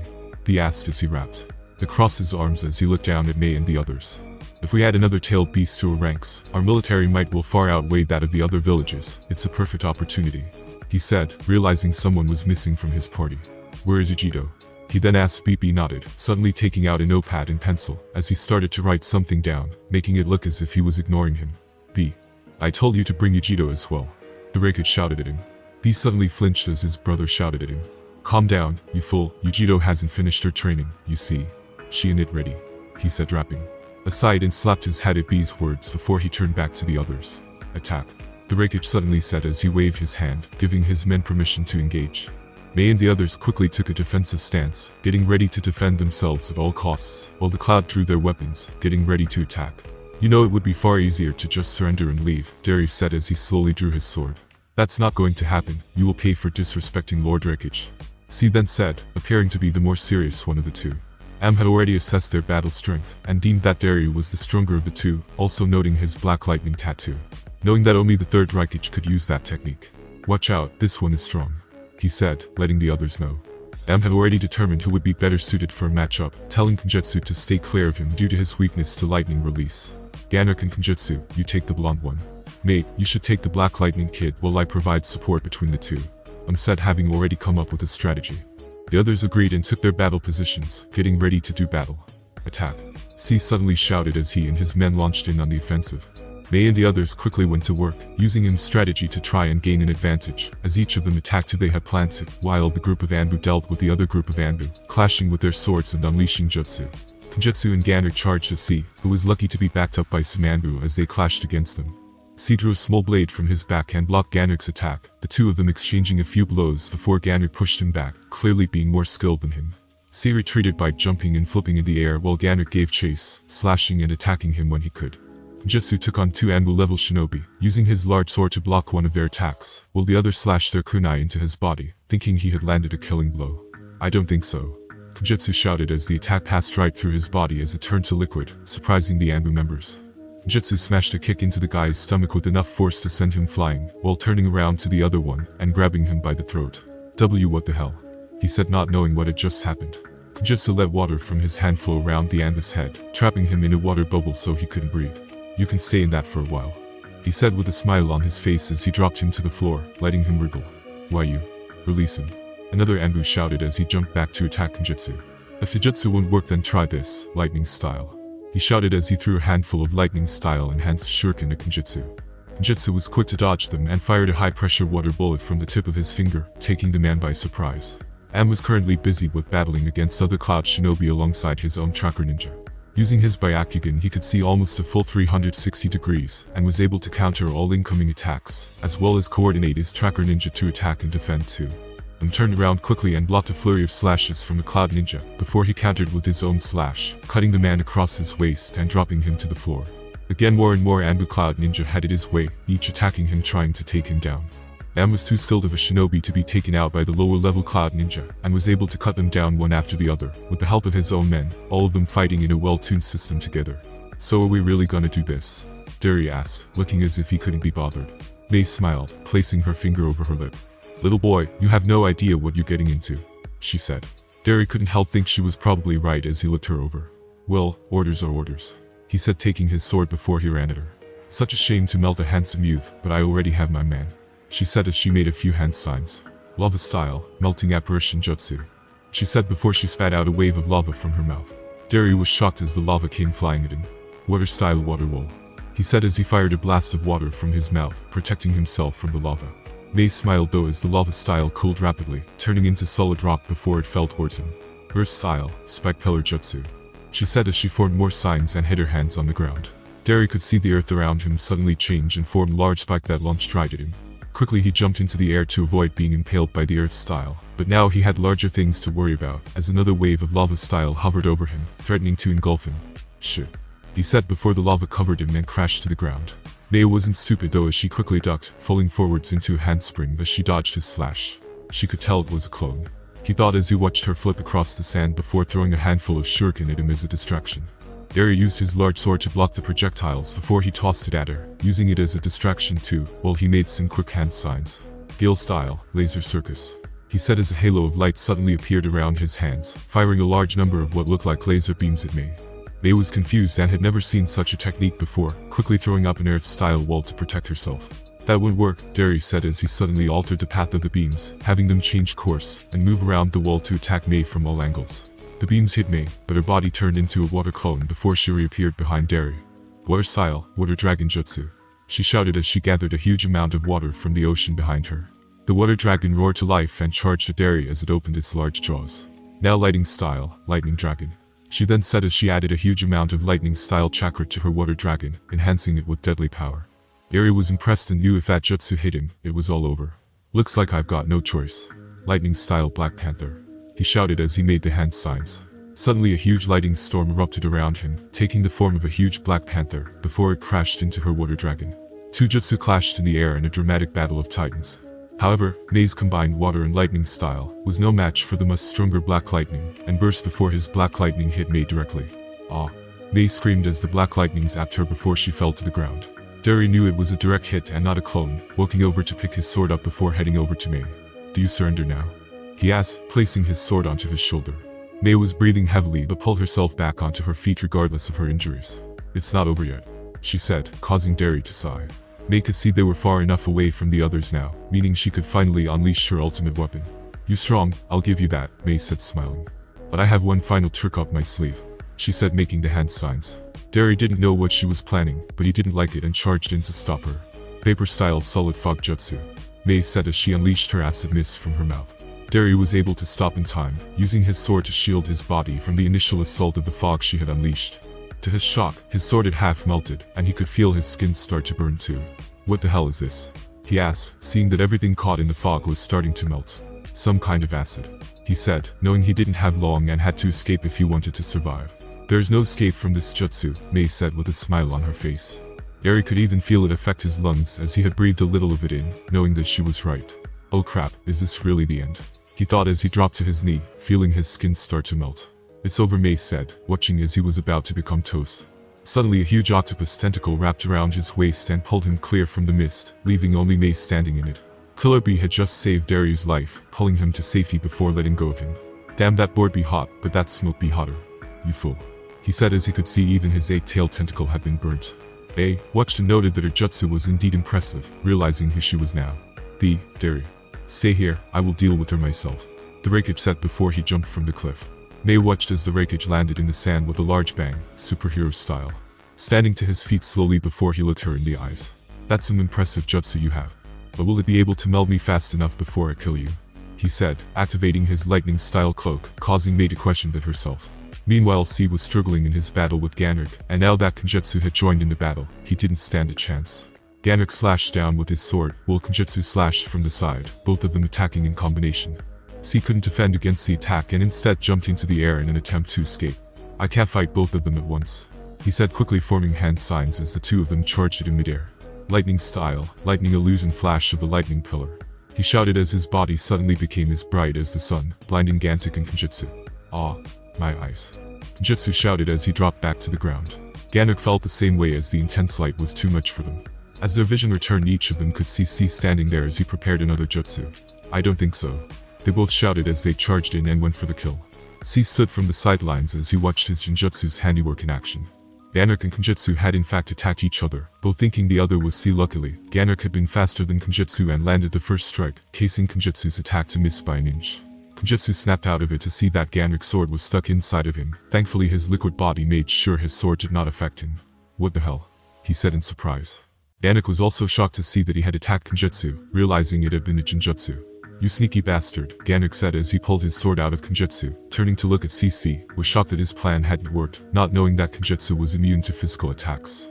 Not good, he thought as he took a defensive stance. Kenjutsu stabbed his sword into the ground and started to form hand signs. This will teach you. Water style, water shockwave, he shouted as he suddenly started to spew a large amount of water from his mouth, creating a large wave that was heading right towards C. Ganrik jumped up and landed on the water, using his chakra to run along with without any problem. Water style, water dragon, he shouted as he formed his own hand signs. A large water dragon burst out of the mass of water Kenjutsu had just created and hit C, who had jumped into the air to avoid the wave, dragging him under the water. C gasped as he was dragged under by the force of the attack, feeling helpless as he tried to swim to the surface. Jutsu had other plans though as he suddenly appeared and grabbed C, pulling him back under. I don't think so, he said into C's ear, keeping him submerged. C could feel he was running out of breath and didn't have long left, wondering how he would survive this one. Suddenly 8 swords covered in lightning style burst into the water and electrocuted both C and Kenjutsu, causing the water bubble to burst and release them both. C dropped to the ground and took a huge gulp of air, although, in pain from the electricity, he was glad to be on dry land again. Kenjutsu had suffered from the lightning style and was let on the floor trying to get his body working again, the lightning style still flowing through his body.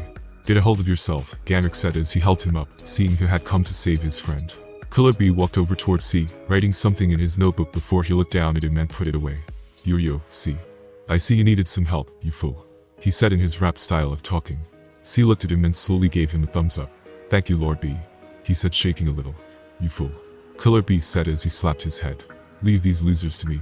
C nodded and slowly got up, trying to get out of his way. Ganek could see he was trying to flee and didn't like it. Where do you think you're going? He shouted as he suddenly burst forwards with his sword raised. C looked in horror as Ganek was about to cut him in half, but suddenly Killer B intercepted him and blocked his attack with 2 of his swords, pushing him back. You're fighting me.